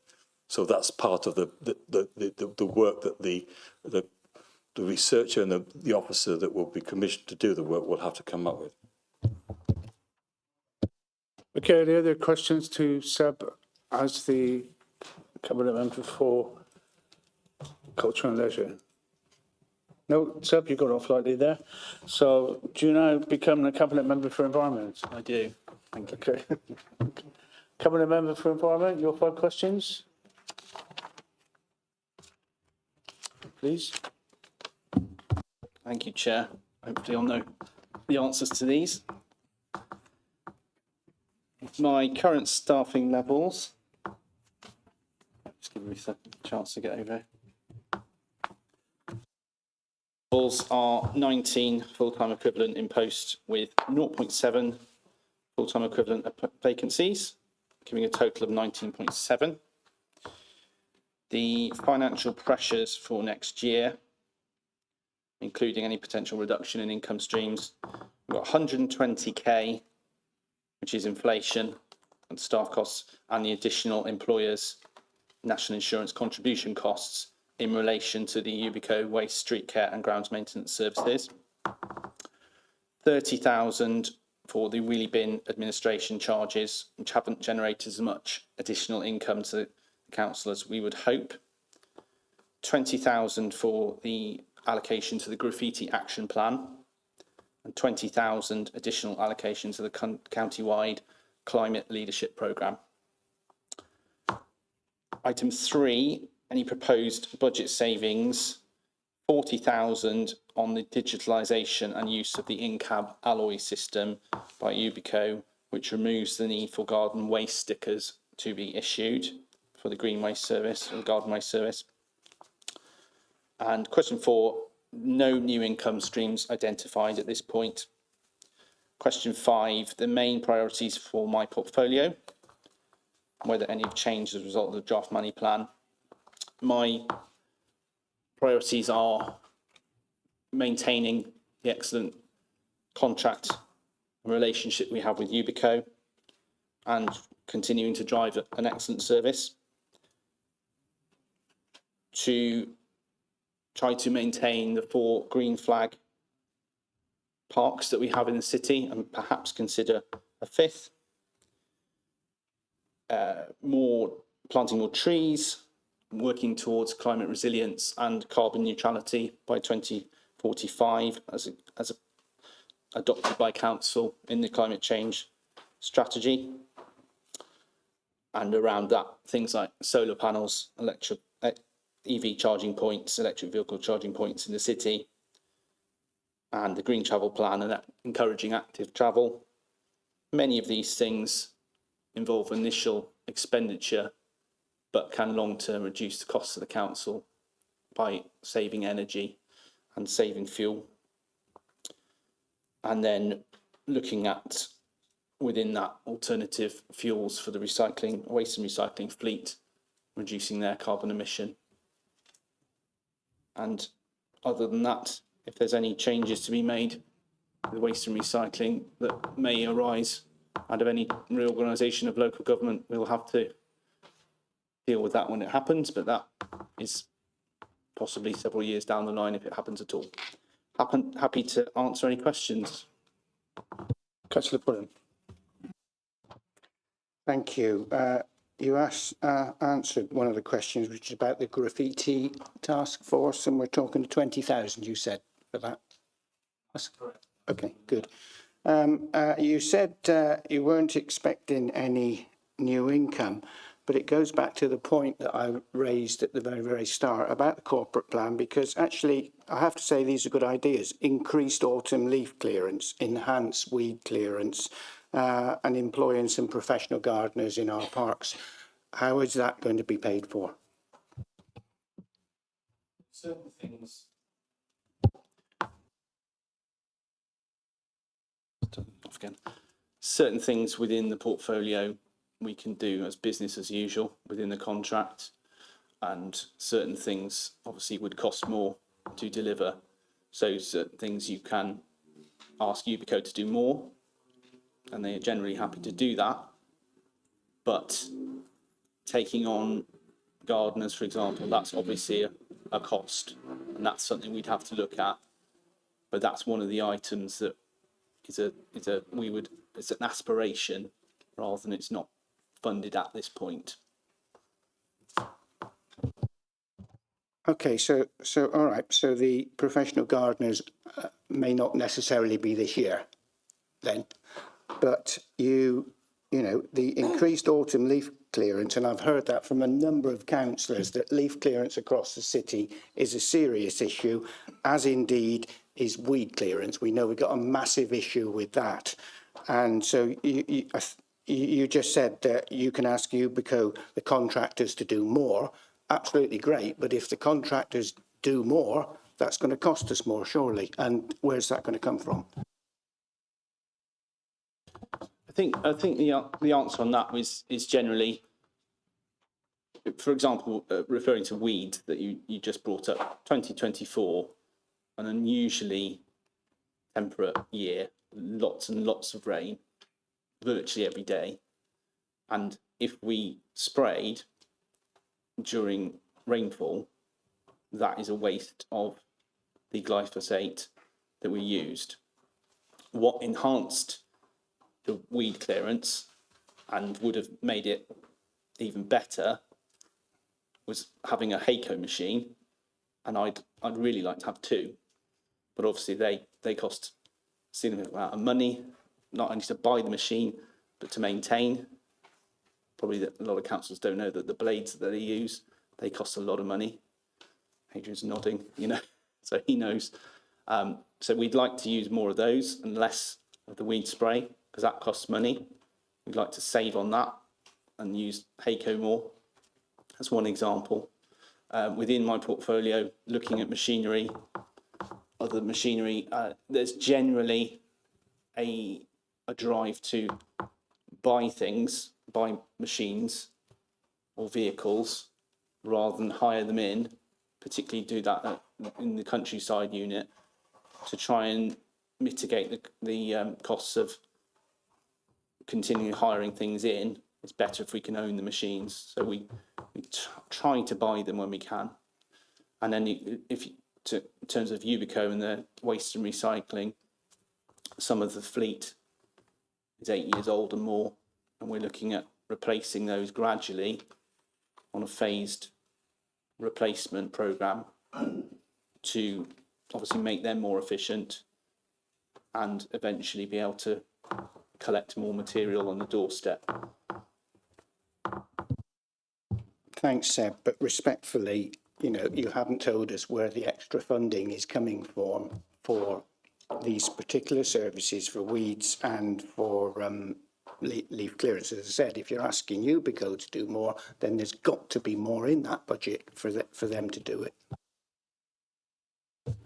I think one of the things that we're looking at is how the machinery adds resilience and changes the way the workforce works. So if you've got, I mean, weed clearance is a good example, because if you spray and then you've got to go back again. So the same amount of staff have to do the same job again to then remove the weeds. Whereas if they've got one member of staff on the weed ripper, that only has to go round once. So what it does is it creates flexibility within the workforce. So, and I think some of these things are seasonal. So you can have the same team that do the weed clearance, they can then do the leaf clearance. So it's about trying to create flexibility within the workforce. And I think the funding towards the graffiti work as well, that's not going to be a full-time job for a full-time team. So it's about having multidisciplinary staff that can do different things on a seasonal basis with some ad hoc work dotted in. So we're working with Ubico around creating that flexibility and that resilience. So it's a case of not actually doing extra, but doing things differently. Okay, well, let's wait and see. We wait to be convinced. Thank you. Next, Alistair Chambers. Thank you, Chair. Hi, Cabinet Member, Mr. Field. My ears twitched. Did you say the council use glyphosate? Sorry, glyphosate. Yes. You still use glyphosate? Oh. The reason I asked that, Chair, is Vietnam's banned it, Tonga's banned it, Thailand's banned it, Oman's banned it, Mali's banned it, Saudi Arabia's banned it, Kuwait's banned it, United Arab Emirates banned it, Bahrain's banned it, Qatar's banned it, Mexico's banned it, Bermuda's banned it, Costa Rica's banned it, Austria's banned it, Denmark's banned it, Czech Republic's banned it, Belgium's banned it, France has banned it, Italy's banned it, Netherlands banned it, and even St. Vincent's and the Grenadines, those tiny little islands in pretty much third world Americas, has also banned it. Why is this supposedly environmentally friendly, supposedly net zero city council using chemicals which have been researched into cancer and other concerns, which even the WHO, World Health Organization, have put notices that it's not a safe chemical and they're doing investigations in it. And the EU have also put a temporary stop on it in 2022 because they deemed it a very unsafe chemical. Why are you still using this potentially dangerous chemical on our streets, being sprayed willy-nilly? I've seen the sprayers go around, not even wearing masks, on a little quad, backpack, spraying away. Cats, children, mice, animals, everything, all our ecosystems, you're putting at risk. Why are you doing that, Cabinet Member, when even these, what are classed as third world companies have even, third world countries have even banned it? What's your answer to this, Cabinet? Remember that? This actually frightens me. Thank you for the question. I made no secret of my aspiration as Cabinet Member to reduce the use of glyphosate. And in fact, I'd like us to see it not used at all. But I inherited a system that used it.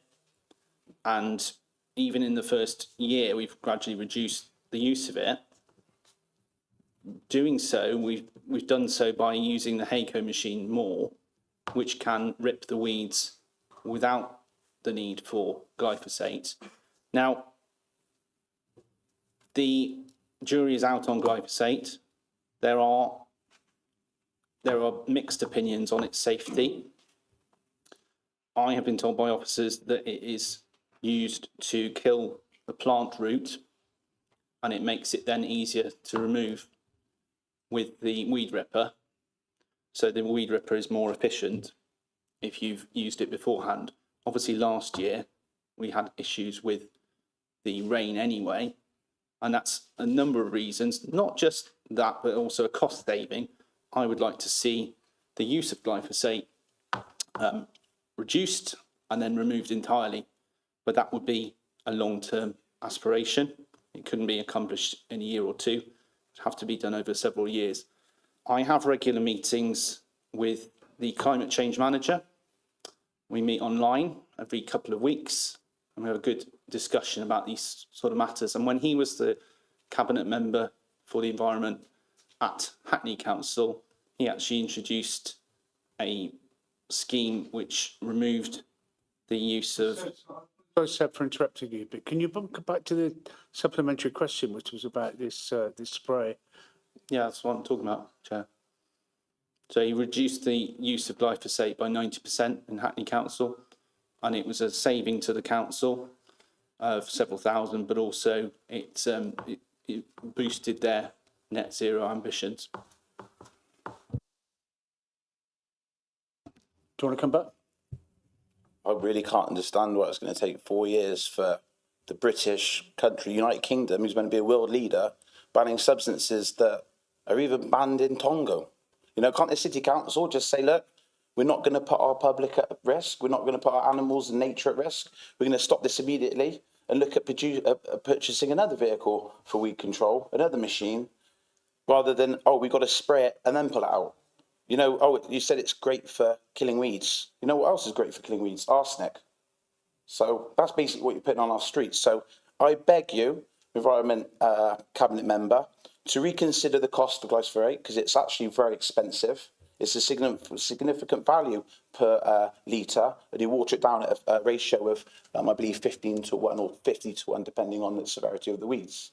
However, the cost of that is highly significant. People can't just purchase this product if you wanted to get it, Chair, you couldn't actually go to the streets and buy it. You've got to be DEFRA approved. You've got to have a certificate from DEFRA, Department of Environment. And that this is what concerns me. So Cabinet Member, will you look at withdrawing this in your budget, taking a view of taking this chemical that's dangerous, been banned by many, many countries around our world, off our streets, away and protect our public and children, or we continue to use this terrible pollutant that goes into our watercourse and has been proven to be a significant risk factor? So, Sebastian, can I chip in there? Can you take that away, and you've heard the councillors' comments and questions, and in due course report back to us on your findings? Are you willing to do that, please? I'm quite happy to. I'm happy to say now, as I just did, that my aspiration is to reduce and remove the use of glyphosate for this council. But it is currently legal to use in this country. If it was banned, it would have to be banned by the government. This isn't a matter for me or this council to achieve. We can lobby the government, of course we can, but I do not have it in my gift to ban the substance. But yes, I want to reduce and remove the use of it, not just for the environmental aspects, but for the cost grounds. I would prefer to have another HACO machine that would rip them all out at source and not need any spraying. But again, that would be an additional budget cost. And as we've seen, we frankly haven't got the money. Cool. So I was saying no, by the way, to the member of the public behind you who wanted to speak. So Tree, Steph, Alwyn. Okay, and Sarge.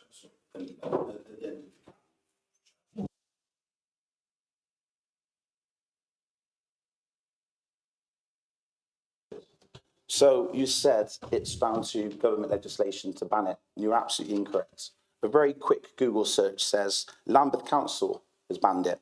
Colchester City Council has banned it. Exeter City Council has reduced it. Brighton City Hove Council has banned it. Hackney Council have banned it. So please stop and refrain from saying information which is completely incorrect.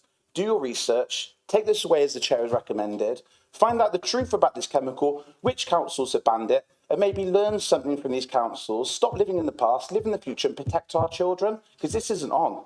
This really isn't on. You're putting all of our safety at risk. And like, you want net zero, but you're using contaminants and harmful chemicals on our streets? It's absolutely appalling. No, I'm not going to. I'm going to stand by that remark. It is appalling to use chemicals that are unsafe. It is appalling to use chemicals unsafe on our streets. Several councils have banned it. Please, can you take a view on banning it? Please take a view on relooking at the budget and use an alternative, safe product to remove weeds on our streets. And don't look at it in 4 or 5 years' time. You probably won't be in council with this method and ideology. So please refrain from using it. Please make our cities and streets safer. Take that away, as the chair said, and think about it and do some research, because you obviously haven't. Thank you, Chair. Sebastian, before you come back, my suggestion was made in good faith, just to take it away, do a bit of research, maybe talk. Some of those councils that Councillor mentioned were quite big players. Find out why they took that decision, come back, and let us know what you found out. That seems pretty reasonable to me. I think we're talking about a national ban, and I was saying that to ban it nationally. To be very clear, I'm talking about councils who already banned it, not a national ban. That's There were different then, quite a isn't few well-known councils that Councillor Chambers mentioned. Just talk to them, get a feel for what your colleagues are doing and why we aren't doing that. That's reasonable. Otherwise, I'm not quite sure where this is going. Yeah, my colleague that spoke on overview scrutiny, Tree, wants to contribute. Yeah, I think we all agree, and I'm sure you do as well, because I know that you love the environment and bugs and stuff. It's not a good thing. It's got to go at some point.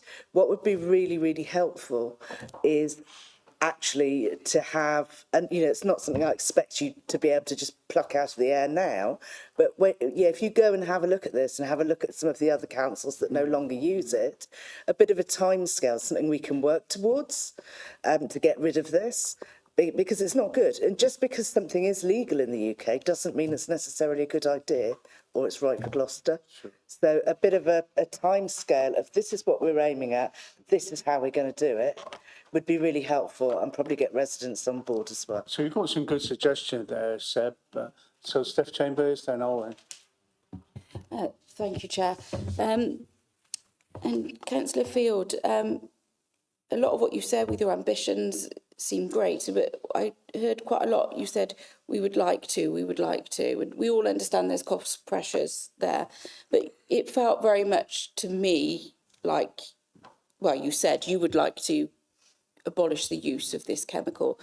So it would be great, but you said we can't afford it.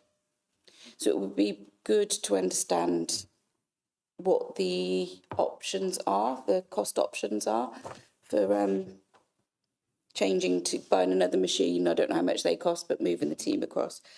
And there's lots of things that we would love to do, like in the corporate plan, some gardeners, but I presume safety is more important to all our employees and our residents at the moment. So if we're using that because it's cheaper, we maybe need to look at possibly not having the gardeners, and then finding the costs to manage to abolish this chemicals.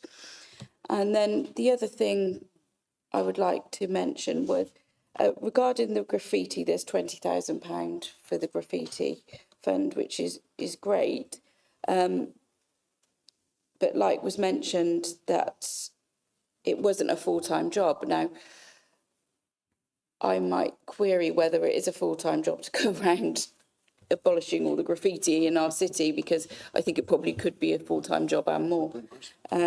So I'd like to know what you think that £20,000 would achieve. Thank you very much. Yeah, I do regularly research about the reduction of glyphosate and using new machinery. That's a regular point of discussion that I have with the climate change manager, and he is working on something, a plan for that, which he'll share with me in the next few weeks, I hope. So I can't really say more about that now, but I will be reporting back on that anyway. With regard to the graffiti action plan, the 20k refers to implementing some of the approaches that were proposed by the task group, the task force that we had for graffiti. That's amongst the officers. So they proposed the methods in the graffiti action plan, and then some of the money will be used to contribute to some of the extra resource that we would need to remove more graffiti. But obviously, you've all spotted that 20k is not going to cover it. It's not going to do it all, or it's not going to do, even a proportion of it. But it is, again, it's an aspiration. We will be looking at ways we can fund this graffiti action plan and implement more of its proposals. I noticed that in Cheltenham, for example, their bid did some work with the police and crime commissioner. They got some funding from him to do some graffiti removal work, and I think they identified something like 300 sites across Cheltenham where they could remove some graffiti. I'd like to see if we could do the same thing here. I intend to talk to the bid and the PCC. That's on my New Year's list, so I will get to that, and hopefully we can get something out of that. Yeah, that's okay, Chair. Yeah, and it seems there's a bit of a theme running through, and I think Terry's mentioned it. It seems like there's a lot of aspiration here, but none of it, well, a lot of it isn't properly funded or funded at all. So just don't want to be making headlines of we're doing all this amazing stuff, and then residents feel disappointed that it doesn't happen because there's not the money there. And just talking about the work with the graffiti, there is a lot involved. I had the community payback scheme come out, met with them, and they were willing to do the manual labour, but actually the materials were very, very expensive. So, yeah, I'd just like to see some more costs coming out on how you're going to manage that.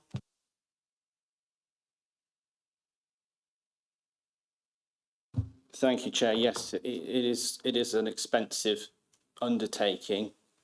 The proposals in the graffiti action plan range from a very cheap and achievable to the more expensive. A lot of the cost of graffiti, as you say, is removing it, but also you've got to cover the legal aspect of it by identifying the owners, and sometimes it will be up to them to remove it themselves. We can't act often because it's on private land or private property, but you know, we can offer Ubico as a service to these private landowners at a very reasonable cost to get it removed. And often firms like to remove it themselves. I've contacted City Fibre before about graffiti, and they've just said, well, we do it ourselves in-house. You know, so you can't always achieve it everywhere you want to get it removed, but it is something we're looking at. Okay, Owen. Thank you, Chair. Councillor Field, you mentioned active travel, which clearly there are great societal benefits to people being more active, reduction on pressures on the NHS, reduce congestion, reduce pollution. But ultimately, the City Council might end up losing income because there'd be less people parking their cars here. Are we ready to accept that? And have we got the vision to encourage more people to come into the city other than in their car? Thank you, Councillor Vidahold. It's a good question. It's always a tension. And I remember remarking on this when I was chair of Scrutiny and saying to the cabinet member at the time, it's always a tension between our net zero aspirations and our need as a council to have an income from parking. And, you know, in a sense, the two portfolios are slightly at war on that one. But I think that the best thing for that is for this council to encourage active travel. It's also to encourage the use of public transport where we can as a way of getting into the city. You'll notice that all the new developments, such as the Forum, will always have good provision for cyclists. They'll have cycle racks and cycle parking, and that's something we should really encourage. People going into the city on their bike in order to go and shop. It's a way of them spending money, getting people in spending money. If it's safer to cycle, so much the better, and that I think will come with the development of the cycle spine. It will make it a safer route through the city, through onto Cheltenham, and it will encourage people, I think, to cycle into Gloucester, and that's a good thing. Okay, can we make progress? So I don't mean to rush anybody, but you're okay with that? Thanks. Any other questions for Sebastian? Sarge? Thanks, Chair. I've got a few, if I may. You talk about the graffiti, the £20,000. I don't think £20,000 is even going to touch the service. And you repeated again something you mentioned in your response to me at a previous council meeting about graffiti, when we had this explosion of graffiti in the city, including in my ward back in September. And you said to me at the council meeting, you said Ubico can be contacted and they provide a reasonable service at a reasonable cost to clear it. I contacted Ubico to say, right, we've got these businesses here in Barton Street that have had their shutters covered in graffiti, and this is the response I got, if I may, Chair, because we've got the Cabinet Member for Environment is giving us information that is factually incorrect, or Ubico are not giving us correct information. I'd like to know which one it is, for starters. So Ubico said, good morning, Councillor. The Gloucester contract is fully focused on providing our services to Gloucester City Council. Private work such as this is not something we offer, as it would detract from the services that the city expects. City may authorise us to clean offensive graffiti on private property. This is done at the city's expense to protect the public from harm or offence. I would recommend Googling a variety of contractors to do this work to gain quotes. So which one is it? Do we do it, or Ubico don't do it? Ubico are telling me they don't do it. So please, can you give us correct information so we know what we're talking about when we go back to traders or residents with regard to graffiti on their property? Because otherwise they're going round in circles and with deaf information. So that was my first point. We talk about Ubico and street cleaning and perhaps looking at doing more work. With due respect, Chair, they can't even do the current work at the moment. And I'll just give you a few examples. We're now into middle of January. You talk about Councillor Pullen touched on leaf clearance. I drove past yesterday on Napier Street. There's still a large pile of leaves on the pavement. Now, they must have fallen back in October, November time. So have you not been litter picking that street? And if they have they not noticed that the leaves are still there? Why are they waiting for me and you and other members to keep reporting it? Where's the strategic leadership? Because there isn't any, as far as I'm concerned on this particular issue. And that goes with the same with the weeds as well. We have the same problem every year. Councillor Pullen may have had an email or sort of resident contact him about an alleyway that leads from Treadworth into White City. I had a message 2 days ago from a resident saying, I'll quickly read it to you if I may, very quickly. Good evening, I'm after some information, please. I'm trying to find out who to contact. Sorry to interrupt you, but I'm just so conscious of time, man. Sorry, I just could say, if I can, I walk it daily and the path is extremely dangerous due to fallen vegetation. It is full of rubbish and overgrown. For the last 2 or 3 years, I have been having to request, because residents have been contacting me to say, can we clear it? Why are we having to beg for this? Why are residents having to beg for this? Why are UBCO not doing it? We can't get the basics right. Can you let... We should be looking at doing more. Step answer. And then the one final one I had, Chair, was with regard to cycling into the city centre. I refrain from cycling into the city centre. Do you know why, Chair? Because bicycles get stolen all the time, regularly. So we need to make sure that we've got the right facilities in place for cyclists to, if we want to encourage them to come on bike into town centres, we have proper secure bike sheds or secure systems like they have in London, so that we feel confident in bringing our bikes into the city centre. And air quality, Chair, Barton Street has one of the worst air qualities in the county, and it has been a problem for a long time. I can't see anything in the report about addressing this air quality, which is affecting the health, just like the weed spraying, which is cancerous. This is affecting the health, and residents and children are breathing in this nitrogen oxide into their lungs every day on their way to school and back home, etc. So I'd like to see some money secured or negotiated for tackling air quality in Barton Street. Thank you very much, Chair.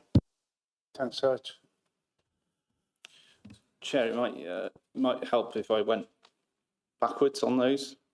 I don't know, it's just so I can remember them. Not all of them were budgetary, of course. A lot of it was operational. If you could just answer them to the best of your ability, we really do need to move on. So what order is down to you? Let's just crack on. I know. Air quality, it's not in the budget. It's not a budgetary item, but the work is ongoing. Councillor Patel referred to Barton Street and the air quality management zone there, and that and the Painswick Road air quality action zone. They're both significantly under the threshold. I can interrupt and just say, can't you just drop him a line and tell him what resources are being put into that air quality management zone and what the results are like? It's probably so much more simple, so much simpler. That's fine. Okay. And the other issues? And the other issues that were raised? No, not for you to give us the answers now. Sorry, I mean, I've just said that they're not budgetary, they're operational. So do you want me to answer him privately? It would be helpful if you just mentioned the most important ones, the ones that Sarge was raising. Graffiti was. Yeah. Yeah, so the graffiti action plan includes a provision for UBCO to provide the service at a lower cost, but it hasn't. The graffiti action plan hasn't actually started yet. It was adopted by council last year, November, I think, or so. It's that will be in there, but it isn't happening at the moment. Okay, Sarge, if Sebastian, councillor, cabinet member, replies to you on the other points, are you okay with that? And make progress. Yeah, of course, yeah. Just a quick question after something Sarge mentioned there, and it's just it is budgetary. So in regards to active travel and cycle to town, and I understand Councillor Patel's issue. Really quickly, I was in Cheltenham with my husband and my children last year, a man came with an axe into the centre of town where everybody was and started chopping away to take these bikes. So I think it's, yes, I think it's a severe problem. But is there any way we can cross budgets with that and look at some of the community stuff to help supply secure cycle stores? Because I think it really is an issue for people travelling. So rather than the environment, it may be cross portfolios, and maybe we could look at it somewhere there. Yeah, happy to take that away. Okay, thanks. So I think that concludes your contribution. Okay. One super quick question, Chair. Really quick, super quick. Promise. Yeah. Really quickly, Cabinet Member, you said that there's no budgetary allowance for air quality. We had the session with you where there's 2 areas identified, Painswick Road and Barton Street area, where the air quality in the City Council was far in excess of the legal requirements. That said, the Environment Act 1995 says it is a statutory requirement to undertake it. So on that basis, it's a legal and statutory requirement for a City Council to do it under the Environment Act 1995. So I'd like to see that cost in the budget. It's a statutory requirement. It's a legal requirement. Why has it not got its own line in the budget? Please, can you include that in the budget? Please. We need to know how much money has been spent, again, on the safety of the children and people in the area. And really, really quickly, I've seen a post on yours on Facebook. Good news, weeds have been sprayed.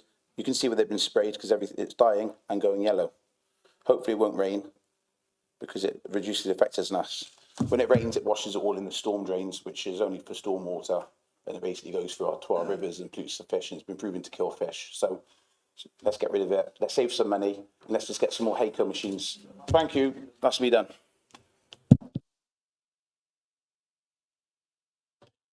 Thank you. Yeah, I just reiterate my opinion that we want to get rid of glyphosate. I've not said at any point this evening that we don't, so I'm puzzled by that. But with regard to air quality management, it is a requirement to monitor it and monitor the air quality and to produce an action plan.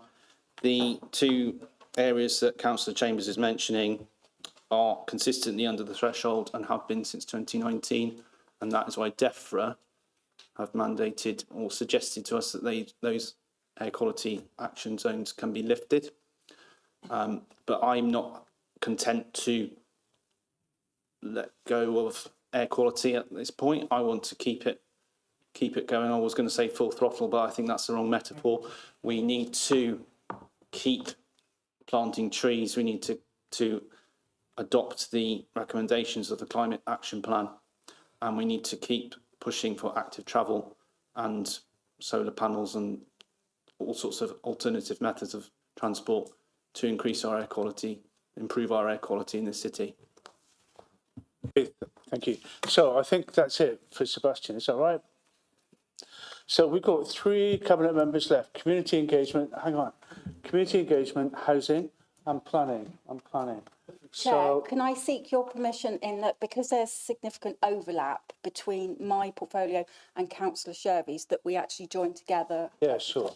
So I was going to ask though, before you were very eager to jump up and get there, I was going to ask the 3 of you if there were any reasons why one of you or 2 of you or the 3 had to be home at a particular point for various reasons. Not at all. Okay, fine.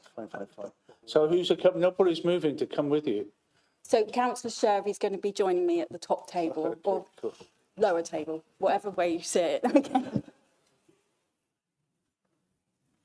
Okay, but you don't get twice as long, you realise that, don't you?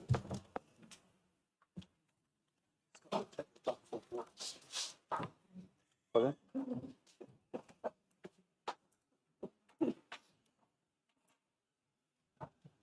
I'm trying to keep it going. At least it's a little bit of better nature.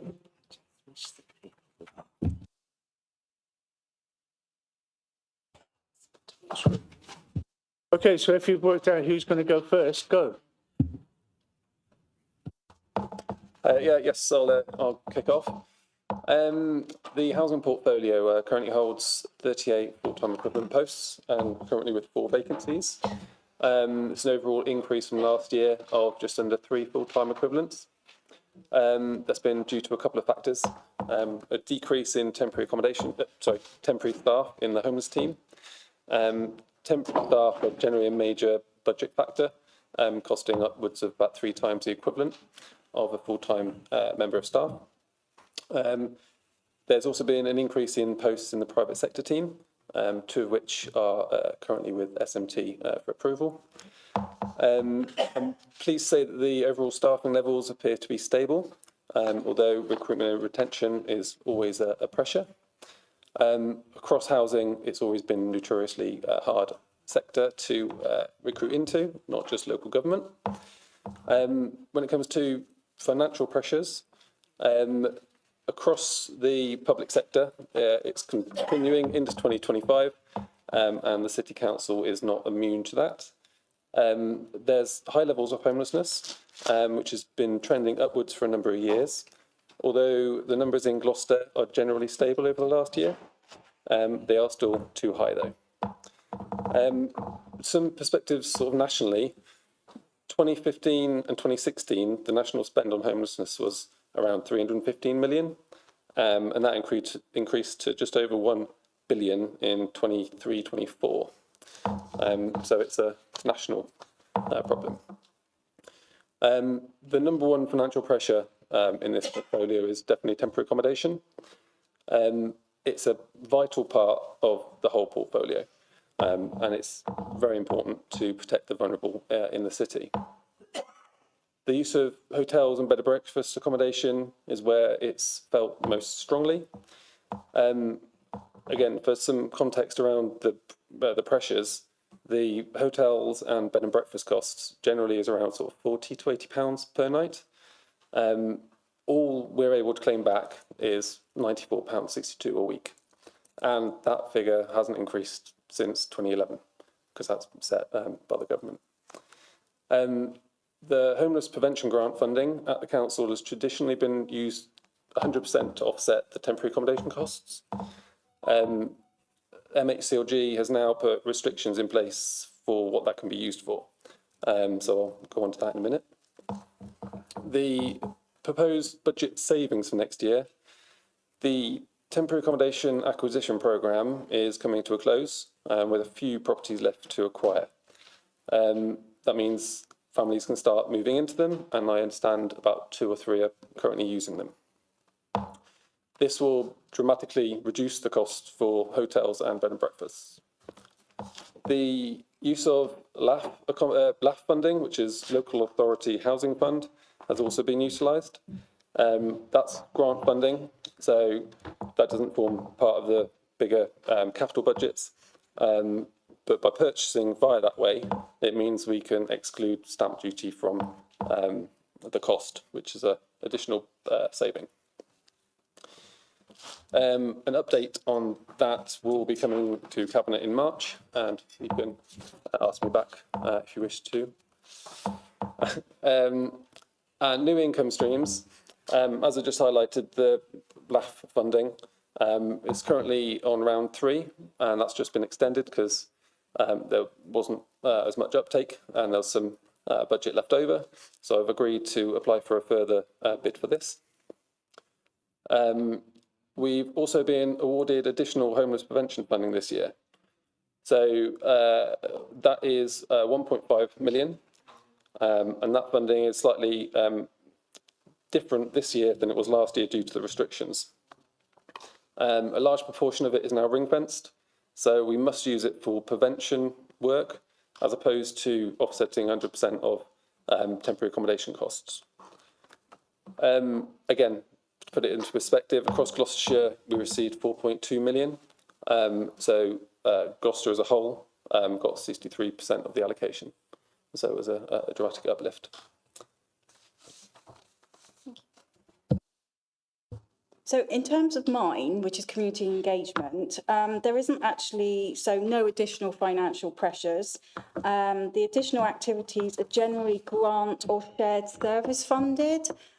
So what kind of that means is we really won't know what grants are coming our way until throughout the year. So I'm not going to give a big splur on what it's already says in the budget, because it is typically one of those that, you know, we just have to hope that the government are generous in terms of what they are giving us. But we have got some good news, and that all councillors should have or will receive an email that I'm pleased to inform that the Department of Education have confirmed with Gloucestershire County Council that the holiday activities and food programme will be funded for 25 to 26. The funding will be allocated over the next few weeks, and this will be based on the number of children receiving free school meals in the schools. So I think that's really positive news. Also, the other positive news is that I believe we've got an additional 100,000 for the rough sleepers, which has been given, and of course all that money will be used very wisely indeed. Thank you both. Anne. Thank you, Chair. You mentioned homelessness prevention work and that some things had been kind of ring-fenced for that. Could you give me a flavour of what that actually entails, please? Yeah, so the budget last year was, I believe, around 900,000 that we got allocated. This time it's obviously 1.5. So 49% of that needs to be used for prevention work. So essentially it means that we're unable to use the large majority for staffing costs or temporary accommodation costs, which would normally offset. The prevention funding would normally be used, so if somebody presents as homeless, might have a notice to quit or something. From a private landlord, we'd say, well, here's some money for rent in advance, for a deposit, potentially like white goods if they had a fire, those sort of preventative measures, not necessarily preventing them from becoming homeless in the first place, but also used to their future home. Lovely, thank you. I was thinking, was that a fund that could be used for something like additional advice and guidance around financial matters? But it sounds like it's quite focused on, as you said, white goods, that side of things. So thank you. It can be used for other supportive methods for prevention as well. So it's quite a broad term. So any sort of creative ways we can assist people, I'm all ears. Thank you. Angela Condon. Thank you, Chair. Following on from Councillor Radley's question, is there any analysis of the causes of rough sleepers and the causes of homelessness generally? Can we relate it to landlords putting up charges, families losing their income, families becoming too large for the accommodation that they have and not being able to find anything more adequate for them? Yeah, it is all of the above, really. The factors change in different areas, so you can't really have a catch-all across the whole of the UK. And even just locally, it'll be different from Cheltenham, Tewkesbury to Gloucester. I don't know what the main reasons for homelessness are in Gloucester, but I can certainly find that information out. If I had to guess, it would probably be notice to quit from the private sector and probably some domestic abuse. Just to add to that, I think higher rent as well, we're seeing a really staggering amount of money that people are having to pay for rented accommodation, which is completely beyond their monthly income.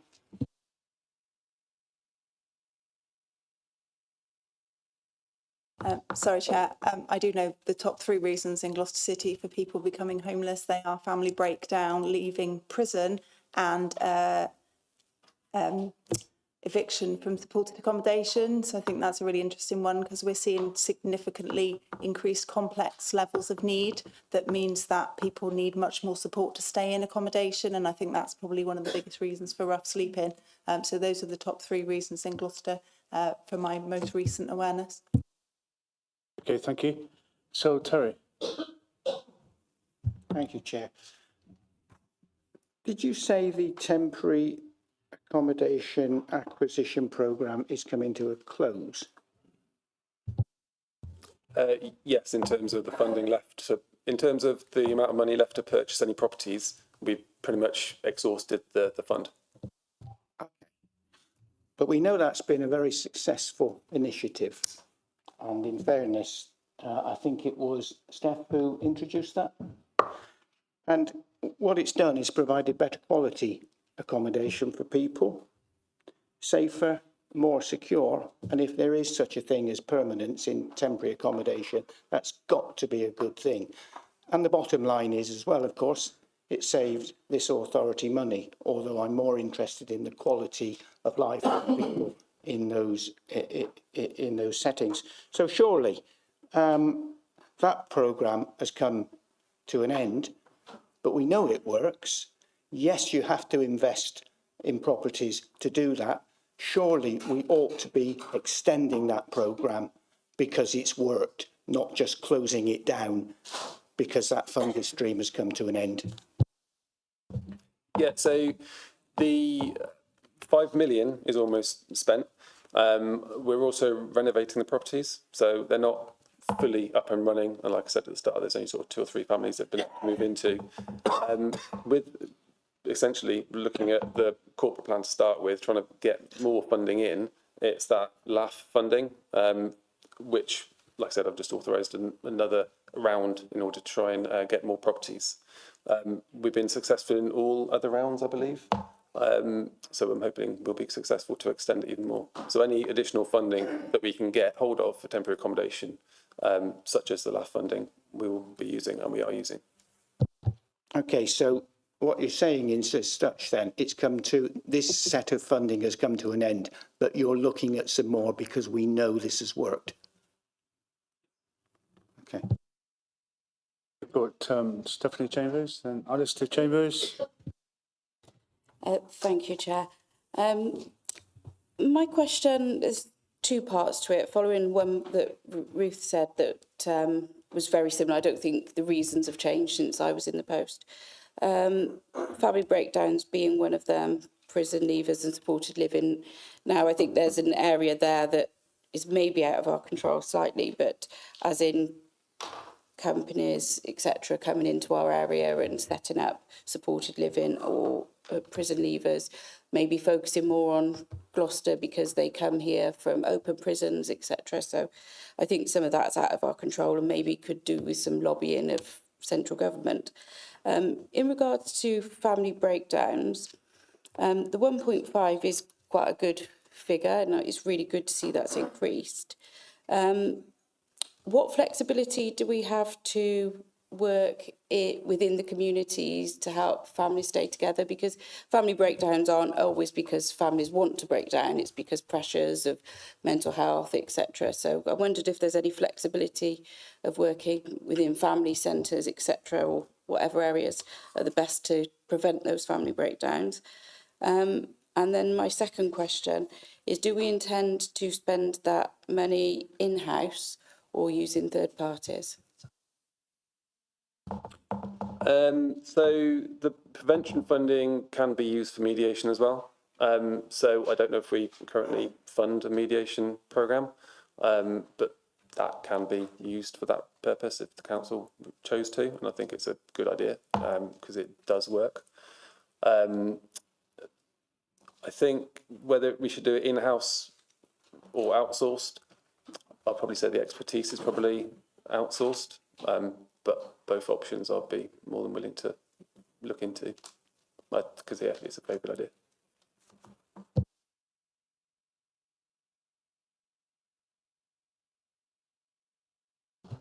Thank you, Chair. Just going by the 2021 census for Gloucester, it's 132,500 people registered on the census. Not all people register. Of that, I'm just going through the figures for homelessness cases. 385 identified, 4,814 people waiting for housing on the housing list. Waiting for housing, waiting for a house, you're homeless.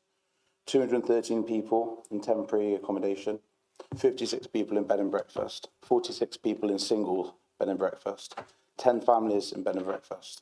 So that's approximately 5,145 approximately. If you take that off the 132,500 and take that figure divided off that, That's basically 1 in 25 people in the city are homeless or waiting for housing. 1 in 25. And you've got a measly budget of just over a few million. Right? That doesn't, 1 in 25, that's not even touching the site. That's why year on year on year, you've got 4,000 odd people waiting for housing. Right? How are you going to address it? Because that budget's not fit for purpose on that. We're talking about people waiting for housing and people needing housing. And you've got this measly £2 million. You're spending 107 million on the forum.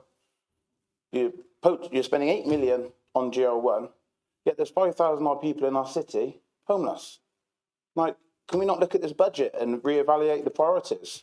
You've got another funding for the tall ships for about 50 grand going on. And yet you've got all these homeless people. Like, what's the priorities here? I guess some of the priorities are spraying toxic chemicals on people. But apart from that priority and charging extra for babies that are being buried at the crematorium.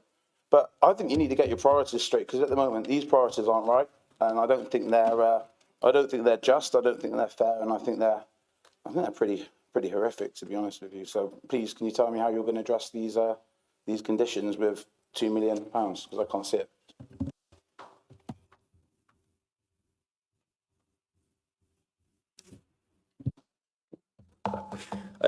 Yeah, so the figures you're quoting aren't correct.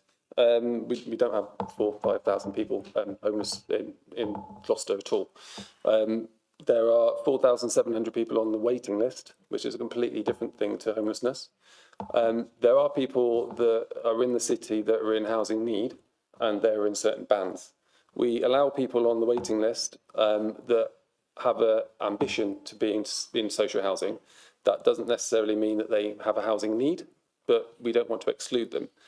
That figure is 2,804 that are in bronze need, basically having a low housing need. Those that are in emergency band is 37, gold band is 340, and silver band is 1,519. So that is not the homeless figures. Currently, we have homeless cases of 347, which I said are roughly stable throughout the entire of last year. So I can go month by month. It was 361. This is in April, starting in April. 307, 347, 361, 344, 357, 349, 359, and then the most recent figure, which was at the end of last year, 347. So we don't have the numbers that you're talking about in the thousands. We do have a homeless problem, but it's not, you can't sort of bundle it all into one big picture saying there's thousands, because it's simply not true. Thank you very much for saying it's not true. So just say, for example case, and I'm sleeping on my friend's settee. He's let me sleep there. Would you identify me as homeless? I'd like a straight answer, yes or no. Yes, you can be homeless at home. Then these figures aren't correct. I've got them on here. With the figures you're stating, they're not correct. So these need looking at.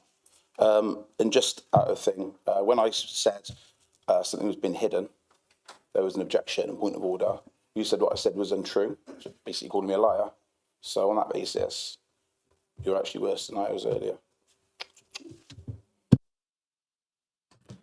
So, well, we come back to differ on that.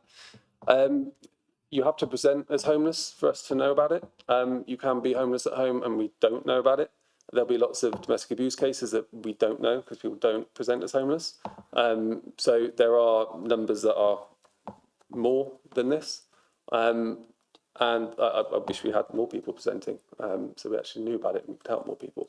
But these are the people that are currently presenting to us. If you know anybody that is homeless at home that we aren't aware of, tell them to present.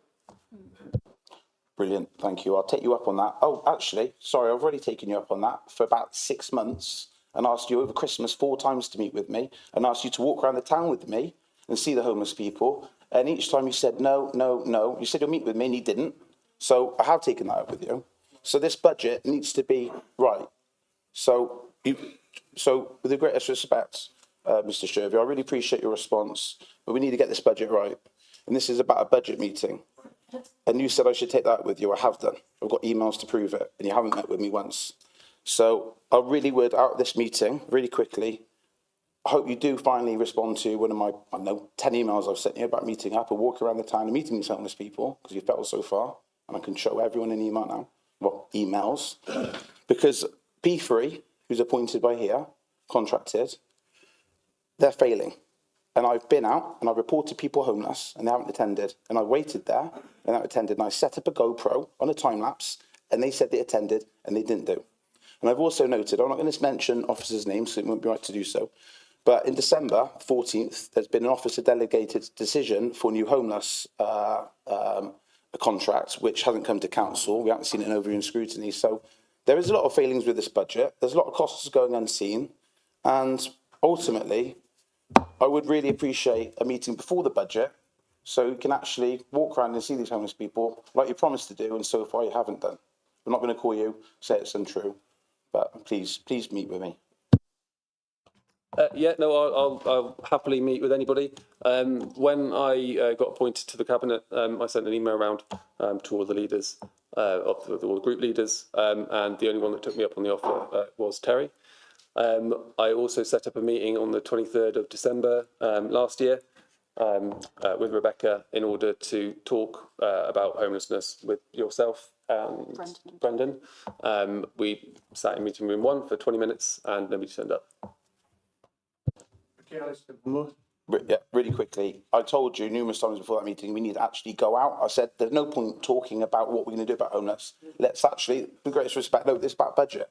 And there's homeless people right now in every doorway in town. And I asked you one simple thing, numerous times, just to walk out the door with me and go and meet some of these people and speak to them. And just hear it, not from me, from people's mouths. You haven't done that. You said you'll meet here. I said, there's no point meeting here and talking about, like we're talking about it now. We need action. This budget needs action. These people need action. Yeah, you're giving weeds more treatment than these people. And honestly, please, Luke, walk out with me. I'm even happy after this meeting. We're going to grab a coffee, we're going to grab a McDonald's, we're going to speak to some people because please, they need speaking to. And I beg you, please speak to them. And then after that, you might better readdress the budget because you'll see the condition of what's happening. And we've got a week. We've got a week to get this budget right. And I'd really like it if you could see these people. I beg you, for their sake, and I beg you for their sake to do that so we can get this budget right. It is a budgetary requirement, please. Just no disrespect to you, Alistair, but I see these people every day and I know them by name a lot of the time. So I can tell you now that I know the situation on the streets. But in fact, that meeting was really important because what I wanted was I wanted you and Brendan to come, sit around a table, okay, you know, not in ivory towers, but to actually come up with a plan of action, which we could then go back to officers with your input, because in fact, we actually do value yours and Brendan's input. But instead, me and Councillor Shervey came 2 days before Christmas, sat in that members' room, waited for you. We had no apology given whatsoever. And to me, that is just, I just get exacerbated because how many more meetings can we arrange for you not to turn up to?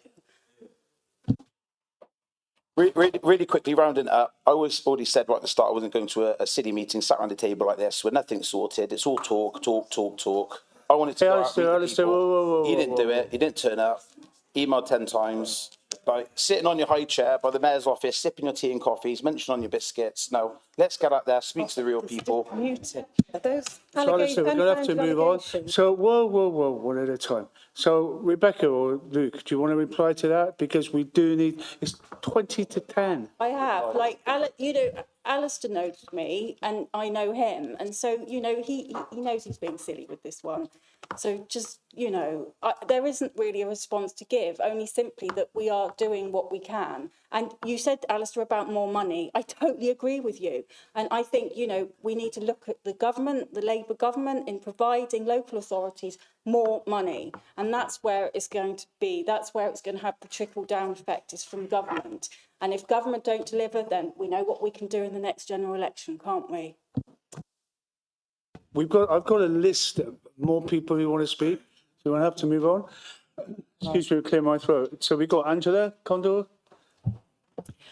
Yes, I just want to add a small point. The homeless are very visible in the city centre. I see them also in my local park, which is Hillfield Gardens on London Road. And the ones I meet there really do not want to be housed because the housing accommodation offered doesn't meet their requirements. They can't be a couple or they can't take their dog, for example. So I think there are some who will never be housed and there are some who won't be housed until we provide what they require. That's nice and brief. Sarge Patel. Thanks, Chair. It was just a question for Rebecca about the £100,000, the extra £100,000 for rough sleepers, where that money or that funding has come from, where it's been secured from. But also I want to touch on the homelessness and the rough sleepers, particularly the rough sleepers. You know, just a week or two ago, we had temperatures of -3 and it was freezing. You asked a question at the cabinet meeting to the leader, which you didn't really get an opportunity to finish, which was quite embarrassing, quite frankly, very disappointing. Has there been an increase or decrease in the number of rough sleepers in the city centre? Do we actually have accurate data, or is it wishy-washy? Who's going out there and providing getting that data? Because I don't know what the actual figures are. I've not seen the figures, but it's very sad and shocking to see the rough sleepers in shop frontages in our city centre, or when we're looking at improving our city centre and encouraging shoppers, etc., into the city centre. Thank you. Okay. I respond. Okay. Thanks for your questions, Councillor Patel. Just to say that the additional 100k has come from the Rough Sleepers grant. And this was an allocation that was 1.1 million that was for the county that's been distributed. So that's where that money has come from. From the government, yeah, that's from the government. And actually, it says, I don't think that's enough, personally, actually, Sarge. And I'm really disappointed with this Labour government, but that's off the record in a sense. So, yeah, that's the Rough Sleepers grant. In terms of the numbers of rough sleepers, now what we tend to do is we count them, I think it's during a night in November. We don't, because was it your question at Cabinet, Councillor Gravels, you asked about New Year's Eve. We don't count on New Year's Eve because that can give quite a varied variation, but we do count on a date in November. And actually, the figures, I think, were 28 in November 24. That's the official. And that is the official count, which was 28 rough sleepers. That actually, compared to the year before, I think was about 10 more or something. It wasn't, I was speaking 10 less. Sorry, it was 10 less than the year before. So what's happening, and it was something that I responded to at Cabinet, but Councillor Gravels and you, Councillor Patel, left the chamber, was that... But well, hang about, I want to put in place an explanation. I don't want to open all that again, but that's because the leader gave me 60 seconds to put my question. But I actually did respond to you, actually, Councillor Gravels, so it might be well worth you watching back the meeting, because I actually did a very in-depth response to your very important question. And what I said at that meeting was that it's a very complex situation in which those that you see during the day set up camp, you could say, in the alleyways. So these aren't the true people that are sleeping rough at night. So what happens is, about 8:30, 9 o'clock, maybe a little bit earlier, they will go into their little cubbyholes, into their little doorways, and they will set up then for the rest of the day. If you then if you come back at night, which I've done, I do it quite often with my dog, I'm up and down that high street constantly, you will see that they have gone. And what you will then see left is probably their duvet and everything still all, nicely sort of wrapped up together, ready for them to then come back the next day. So it's very difficult to get an absolute, categorical, accurate picture of how many really do sleep at night. Do you see what I'm saying? So we know as a council, those that are in tents, for example, that are rough sleeping at night, because those tents are obvious to us. But there's certain areas of the city where there will be people homeless, sleeping literally with their sleeping bag and something like that. But there is different levels, there's different layers to this, which is really complicated. So it's not about figures. Of course, it seems to be, but it actually goes further than that. And it's about getting down to the real individuals that really need, you know, the help and want that help. Because it is really hard to engage with someone who doesn't want that help. And it does take time, and it does take, and so I'm really pleased that this 200,000 that you might hear for the this project that we're having, which is the Engagement Officer project. This isn't in the budget as well, because this is external funding, and I think this is going to play a big part in sort of dealing with this problem.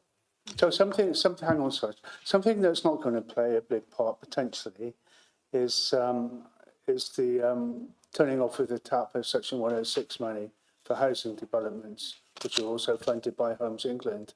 And that was the subject of a planning meeting, which a week ago. And I did request sight of the letter which was going to go to Homes England. Have that yet. So hopefully you can chase up the relevant team to ensure that I get a copy. I assume there's no reason why I shouldn't have a copy of the email that's going to Homes England, is there? No?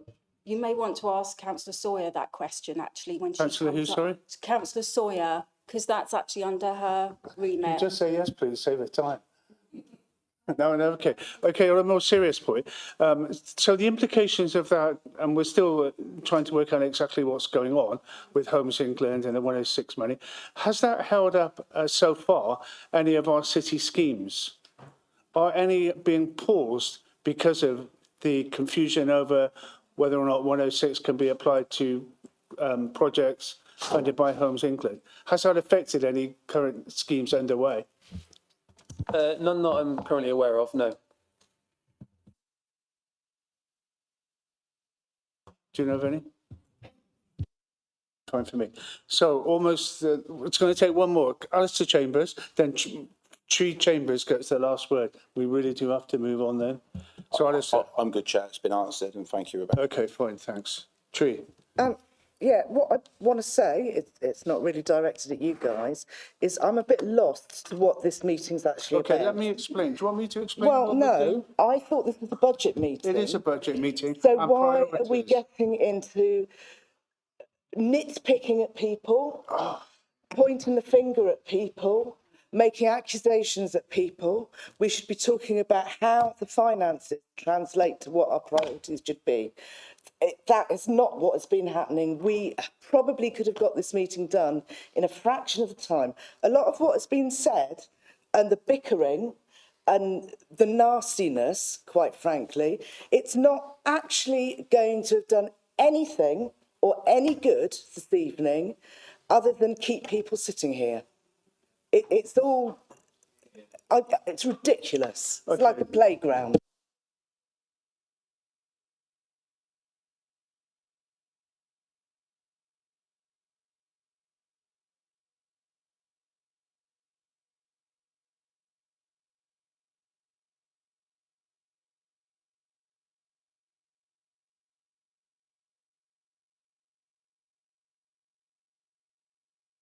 Thank you, Chair.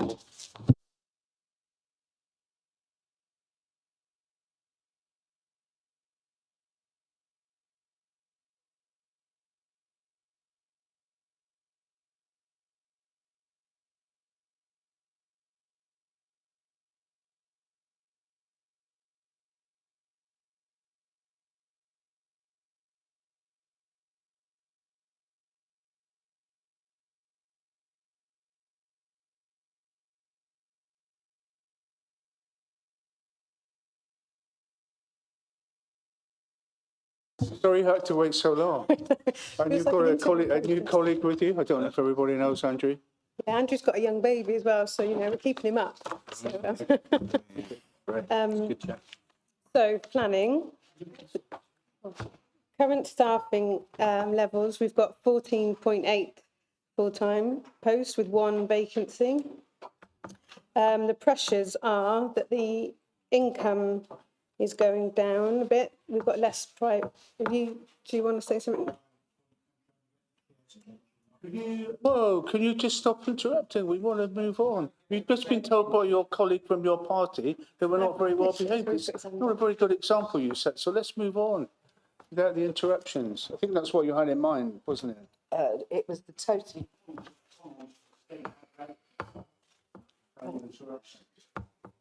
Right, I'll carry on.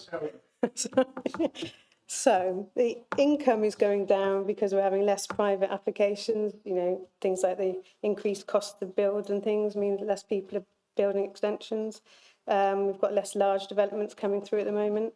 One of the things that we suffer with in Gloucester is that we have so many historic buildings and you don't have to charge a fee for listed building application.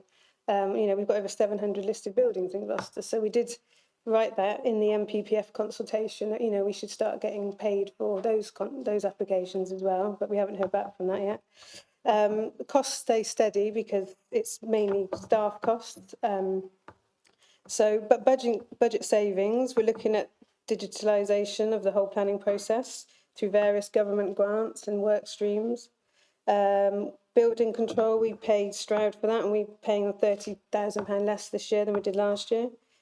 And then new income streams, we're working on a project at the moment to look at creative ways to make new income. The government are bringing in changes to fees in March this year. We don't know yet what that will be, so we can't include it yet, but they are going to put them up, so that's good news.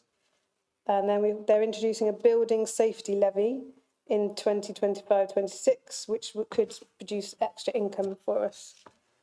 And then my priorities are enforcement. Enforcement's an area that has been neglected for a long, long time, many, many years. The good news is since May, we've employed one extra officer to focus solely on traveller sites and the issues we've got there. They're doing some great work and I'm getting the report on that soon. And then we're currently looking at how to get more enforcement officers in the council, either solely for planning or looking at the whole enforcement teams from different areas of the council and combining them, either using the resources we've got or maybe some of the extra income streams that we're looking at will pay for these extra enforcement officers. Section 106, again, that was something that was neglected for a long time before we took over. We now have a monitoring officer that works 2 days a week and she monthly reports to the SLT and she comes to planning committee a couple of times a year and I meet with her often and we're getting on top of monitoring the Section 106 agreements so we don't have situations we had before where developers have to stop at certain points to do things like make the outdoor space up standard, but we haven't been monitoring it. So by the time, you know, they've moved on and they've left the outdoor space in not the, you know, the condition they're supposed to, we've got no power because they've gone. So that's something that we're focusing on. We're looking at, so we've got under the heritage part of my portfolio, we had the HAS scheme, which was a, you know, historic England funded project to try and improve some of the buildings in Westgate Street. We're looking at for future grant funding to carry on that work and enhance our lovely city centre and all those lovely buildings. We're looking at maybe reviewing permitted development in the high street for things like signage and shop fronts so that we've got more control and we're, you know, they have to come to planning permission and also that will generate more fees as well. And then design guides, we want to produce a design guide for developers. Again, that will be within budget that we've already got at the moment. Thank you. That's cool. Thank you. Questions? Owen, Terry Pullen. I thought you put your hand up. I did, but Terry. Okay, you're smarter than I am. Okay. Come on, Mr. Pullen. Thanks. Year on year, we underachieve on income from planning. And I noticed that you've got 581 from last year and 581, same figure for this year. How have you arrived at that and how confident that that is realistic? Because planning income has been well under budget for many years now. You're absolutely right. There is a review of how local authorities can charge and what they can charge, but I'm not convinced that's a realistic figure. Thanks, Terry. I can take that. The figures that are in here, income, are baseline projections based on what we know we will confidently deliver across the year in terms of planning applications based on precedent. The uplifts that you're referring to, which are the proceedings that are coming in from April, which could be quite healthy for the council if they are proportionately put across, are in the region of 10% across applications. That's all various types of applications. So what the team are doing now is taking a prudent view on what the income looks like, which is why it's a baseline flat, but also taking a view on what forecasted income could look like with the uplift increases that we're seeing, along with other revenue streams that we're trying to identify in the form of how we make our processes more efficient so that we can start distribution off to time better, how we look at development land charges slightly differently, and also the allocation of some of the permitted development rights and how we might use the funding that comes through that. So the team at the minute are focused on looking at new revenue streams, but a prudent view has been taken at this point because there's absolutely no point in giving inflated numbers that we're then going to have to come back and say, well, that's not achievable. Okay, thanks for that. Let's hope that that those processes and procedures you've said actually take place, because as I said, planning income has been seriously underfunded, as we all recognise, or underachieved rather, in recent years. Thank you. Anybody else? Sorry, I apologise. Yeah, go on. Hold on. Thank you, Mr. Chair. You mentioned digitalisation as a way of reducing costs, clearly through efficiencies. But let's not make the mistake of leaving people behind. There are a number of people out there who will not access the internet. They won't be able to do it. And we need to make sure that they still have the ability to engage with us and apply for planning. Once they've made their application, have it processed through the council, you know, in terms of the process to reach the decision, that side of it is that am I correct? And that's the focus of digitalisation? Yeah, that's correct. It's the process, but it's also the time output that it takes an officer to review an application versus the fee that's generated on the application itself. So the efficiency marker here is to look at how we increase the ability to digitise the process, notwithstanding that it still needs to be appropriate for the end user. But if you can imagine the fee that's coming in versus the cost of an officer doing a basic application fee, it's 70-30 weighted. So what we're trying to do is look at how we improve the efficiency of digitisation so that we can then effectively reallocate some of the resource that's being applied for other applications which drive a higher revenue target. So it's not at the detriment of the end user. Thank you. It's good to know that the people who are putting in the planning applications will still follow a process that they used to. Ideally, though, we'd have a mix of both so that people could just put in the data and it goes straight through to the officer. Thank you, Chair. Yeah, it was reassuring to hear about the Ripper and Bops is still ongoing and the digitalisation. However, I think it was one of the first things I announced when in my portfolio. So it's been ongoing for so long now. It'd be nice to see that come into fruition, because I think the system is very user friendly, even if you're very used to using digital software, etc. It's not very user friendly. I think a lot of time is taken up by officers answering queries that should be just done by digital if people are able to use it. And the other thing I was keen to hear is distributing officer time.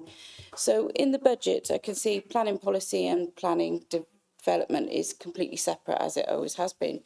But with work reducing on the planning development side, how much flexibility is there to cross budget with officer time, etc.? And I know there's sometimes different skill sets, but, you know, with extra training might be more cost efficient to bring these budgets and more flexibility to those officer time. So that was my one point. And then in regards to planning enforcement, very keen to hear, very happy to hear that time is being spent with some of the bigger projects. Because historically, I'm not saying we need more officer time, but historically, sometimes our enforcement have dealt more with the little cases and sort of not bullying, that's the wrong word, but enforcing against people that maybe have done something by mistake, the one householder. And I think that's really sad. And I really wouldn't want to see this authority go more into an authoritarian and dictatorial council enforcing on people that have just made a mistake in planning, rather than the people that persistently and commercially make gains out of what they're doing. Some householder that just wants something in their garden because maybe they're working from home and they've got families, etc. You know, we need to be more lenient and advisory in those spaces rather than employ more enforcement people to, you know, I'm not going to use that word again, but, you know, come down hard on those. So, yeah. And the permitted development, again, if we're going to employ more people or take away permitted rights, I just really don't want to see a big authoritarian council. I'll go backwards if not, it's in my head. So the development is at the moment it's just the shop fronts, because we've got these beautiful buildings in the on Westgate Street and other streets. At the moment, they don't need planning permission always to do the shop signs. They can have these garish, hideous signs. So it's about restoring the beauty of the city, and we're looking into it. So there's no extra officers. The officers that we've got, one of their projects is to look into it to see if we can. It's all evidence based, as you know, but it's not to be authoritarian. It's to preserve our historic city, and there's certain things that we haven't got control of at the moment that we want to try and get more control over. But we do it in a nice way, in a collaborative way with people. We're not heavy-handed. We don't go around, telling people off. We work collaboratively with people, but it's about restoring the beauty of our high street. I have to remind me the one before that. That was enforcement as well, wasn't it? So again, there's actually a backlog of 300 open cases. That's how bad it is. And there's one enforcement officer. And she basically is putting out fires. Whoever shouts the loudest, she'll deal with. And we want to go back and deal with the whole backlog, all 300. And then going forward, we can prioritise the important ones and the ones, like you say, that, if there's someone who's made a genuine mistake, again, we're not heavy-handed, we go in nicely and we just say, and, we use our judgment as well. But at the end of the day, we want to show that as a council, we take it seriously and people can't take the mick, and they can't just think, oh, Gloucester, easy touch, we can do what we want and there's no enforcement. We want to show that there is, and there are consequences if you go against the rules, basically. Going to answer your first question. Yeah, I can answer the first question. I mean, just to probably state that there's a slight misconception in the sense that just because income is down, that the workload is reducing. When actually it's not the case. A lot of the applications that are made are not fee generating, but they still take a considerable amount of time. So I totally take the point that there's an opportunity to look at matrix working across planning policy and development planning, and that's something I'm really keen to do. But I'd probably just say that the workload is still very significant, warranting so of the development planning team that's in place now. In terms of the crossing of skill sets, yes, absolutely. We've got members of the strategic planning policy team, and we're looking at how we might navigate them through different routes, etc. But from a pure budget perspective, which is obviously what this is about, there's looking at ways of driving efficiencies across the two from a matrix working point of view as well. So, yeah, absolutely. Okay, so we've got two more speakers, Councillor Sarge Patel, Angela Condor, and Alistair Chambers. Sorry.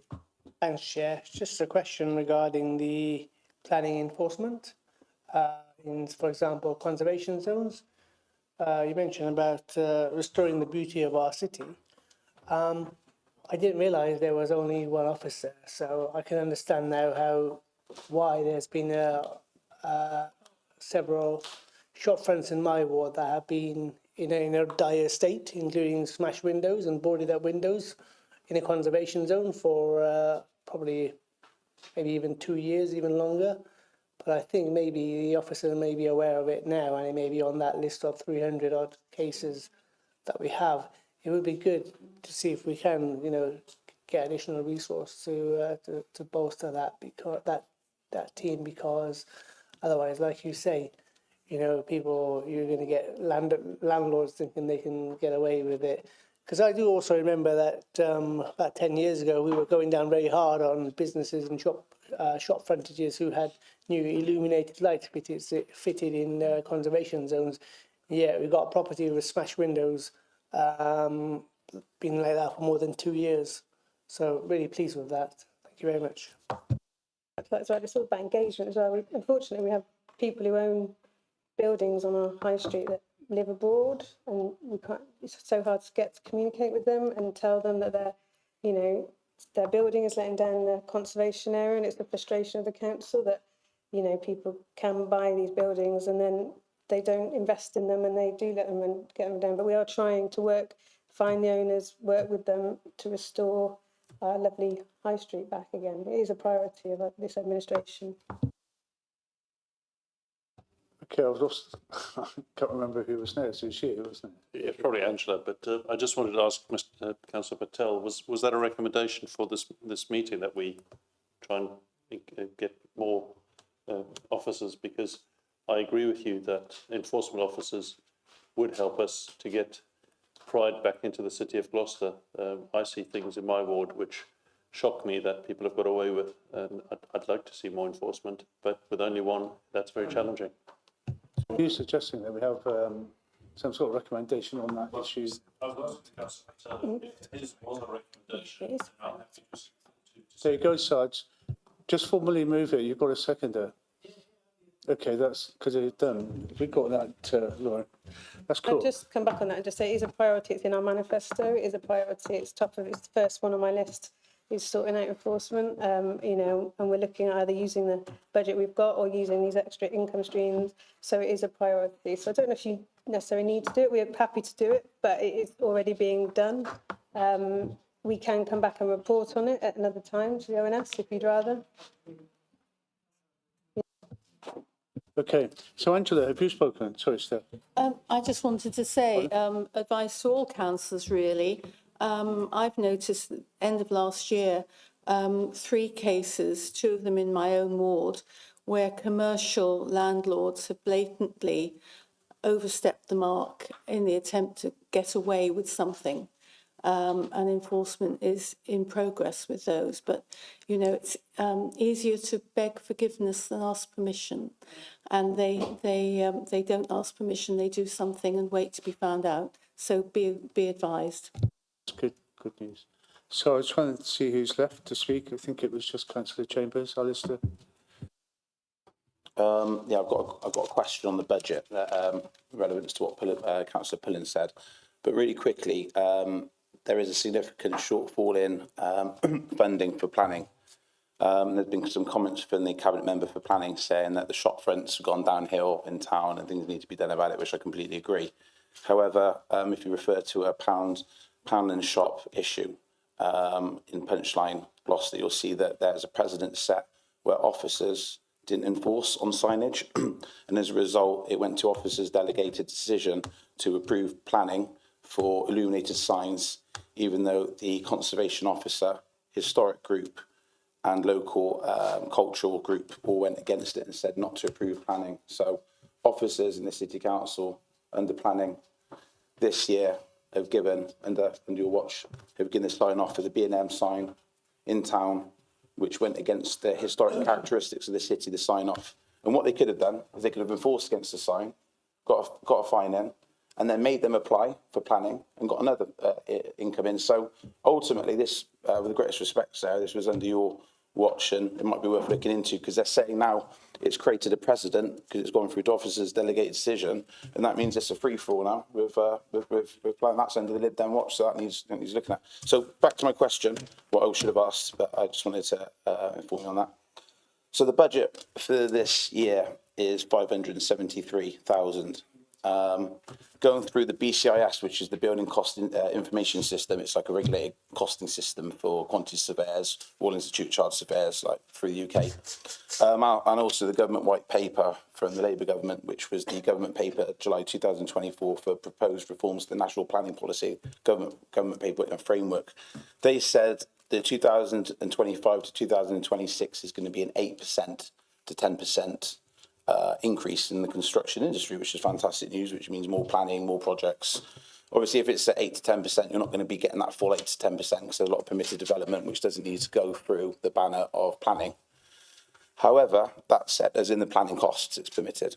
However, that said, if we go for, as Councillor Declan Wilson said before, he errs on the side of caution, being an accountant. So if we don't go for the 10%, we go for the 8% of 573,000, you've got an increase of 45,000 income. So that's only 618,000. Last year's costs, which the Cabinet member said the costs don't change because they are what they are, came in at 735,000 costs, 209 deficit. So even if you add in the 8%, or even if you gave it 10% of 573, so you don't got the 45, you got the 57,500, yeah? You're still well under, you're still, I don't know, 105,000 under what the budget cost you this year. So I guarantee when we come back here, year's time, we'll have the same discussion we've had every year, that planning's gone over, and I'm going to make a bet on record now, 200,000 over budget minimum. Lay down the gauntlet, Sarah. What do you reckon it'd be? You go first. Just for clarity, I think the shortfall you're referring to is the net service expenditure, which is a cost, not a shortfall. But what I would say to that is that the level of uplift that was referenced is one element of planning uplift. There are levels of uplift that can be attributed across other planning applications, which are significantly more profitable. And I mentioned earlier on the forecasting work that we're looking at is to understand the full extent of that potential revenue profitability. So totally take the point. It's a good point to make, and we'll come back with a forecasted position when we understand better what the revenue could look like across those applications. Can I just also say that, you know, this is a cost service. The income doesn't cover the cost, it never will, because of other costs, there's planning policy costs, heritage costs, you know, it's a statutory service, and that's what the budget's there for, to spend on that service. They are looking at increasing income in March, but again, it doesn't cover, I say, a lot of our applications, we can't charge fees and things like that because it's on historic buildings. So the whole system is set up for us to not earn enough to cover the costs. And that's a national thing that needs changing at a national level. So it's always going to be a cost to the council. That's just the way it is. We can't do anything about that. We are looking at other income streams to kind of reduce it, but at the end of the day, it's always going to be a cost to the council. So that's my point. It's always going to be a cost to the council. That's the cost. So if you know the cost is always that, it's always going to be that. It doesn't matter because it's statutory. Why are you putting in a budget allowance for 500 odd thousand when it's always in the 783,000? So thanks for clarifying that. It just doesn't make sense. The budget's flawed yet again. 200,000 over spend. And we've got the figure, 209,000 is item 5.22, an overview and scrutiny meeting on January the 6th. Ahead of place. It was the figures I got through was the 209,000 forecast variant for this year, as in the portfolio forecast of item 5.22, page 46 on overview and scrutiny on the 16th of January. It was a document that we referred to. That's where I got the 209,000 from. Thank you. Cheers. No more questions for you, I don't think. Yeah, Chair, it was just in regards to Councillor Patel's recommendation and talking about whether it was going down as a one extra officer. But I'm thinking from what Councillor Patel said was housing in disrepair, and remember in the housing stock survey, Barton and Treadworth had a lot of housing in disrepair. So I just don't want people to think that if you employ one more planning officer, that's going to deal with the situation, because really it's housing and disrepair. So I just wanted some clarification on what that recommendation might be, because I think there's a bigger issue in housing disrepair than there is in planning enforcement, but that's just my personal. So do you want Sarge to amplify this? When that recommendation, I just want it to just be discussed what people are actually recommending, and because to me that would fall under a house of disrepair issue. Because Sarge and I had a little conversation afterwards. I think you were chatting to Andrew at the time to say that increasing enforcement and improving enforcement is a manifesto pledge. It's something we are prioritising, so we don't really need that recommendation. But I said that what we can do is come back to overview scrutiny, you know, in a few months' time and tell you what we are doing, because we are not just looking at planning enforcement, we're looking at enforcement across the whole council. So there is a project ongoing that when we've got something to report, we're happy to come back to report and So I said he was happy to go down that route. You agree with that? Okay, cool. That just about wraps it up. A couple more things, two more things, very briefly.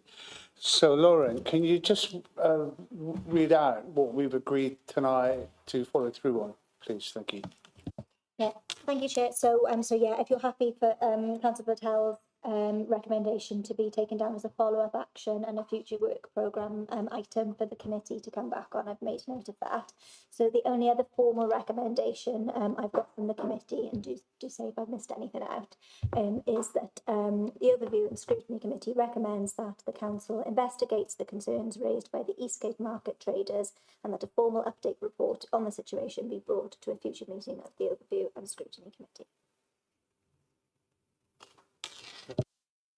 I don't want to open up a can of worms, but the other recommendation that I was thinking of was that, I don't know how to put this, but in regards to the fees and charges, do we need a deadline of when we see that, considering when budget comes up, because we need to understand the fees and charges? I just don't know when that's going to come, because if it comes just before budget day, we're not going to have any chance to look at it or deal with it.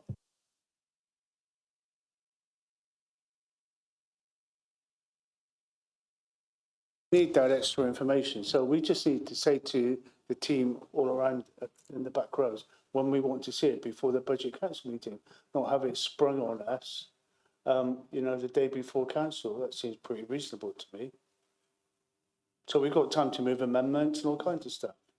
Is that what you were? Yeah, I just want some sort of commitment of when we're going to get that information, so we have time to consider it. It's down to Mr. Hilton to tell us when we can get it, or Declan, perhaps you, it's a cabinet member for resources. I can say that constitutionally, we don't need to publish that until we get to the constitutional requirement for us to publish the papers ahead of the city council meeting.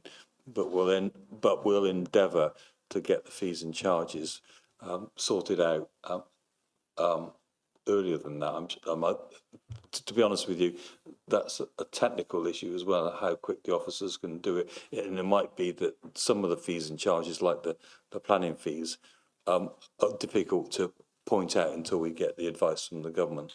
Similarly, with the previous discussion about the additional planning officers, we know the government wants to employ 300 extra planning officers.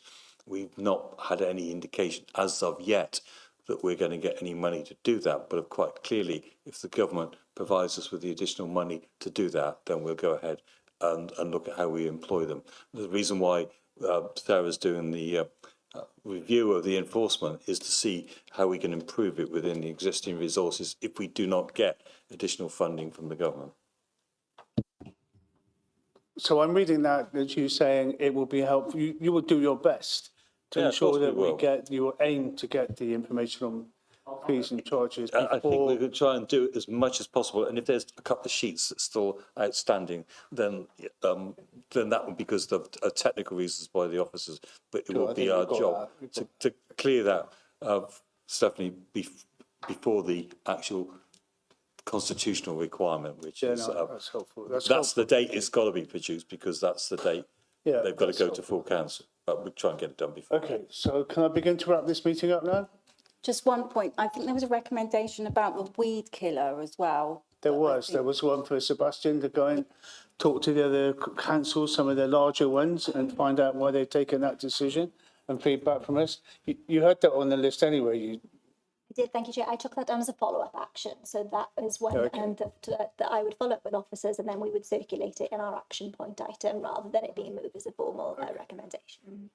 So I'm just about to wrap this meeting up, but speaking personally as the chair of this meeting, I think this is the one occasion during the year, as I said, when we open the meeting, we get to discuss our priorities and how much money we allocate to each of them. I think it's been a good use of just over 3.5 hours for a meeting that we hold just once a year. So I know people have spoken with passion. Some people might not have liked the language that was used, but I think we've done a good job, and I'd just like to thank all of you, regardless of your contributions, for your attendance and for your patience. Thank you very much. Meeting closed. For them?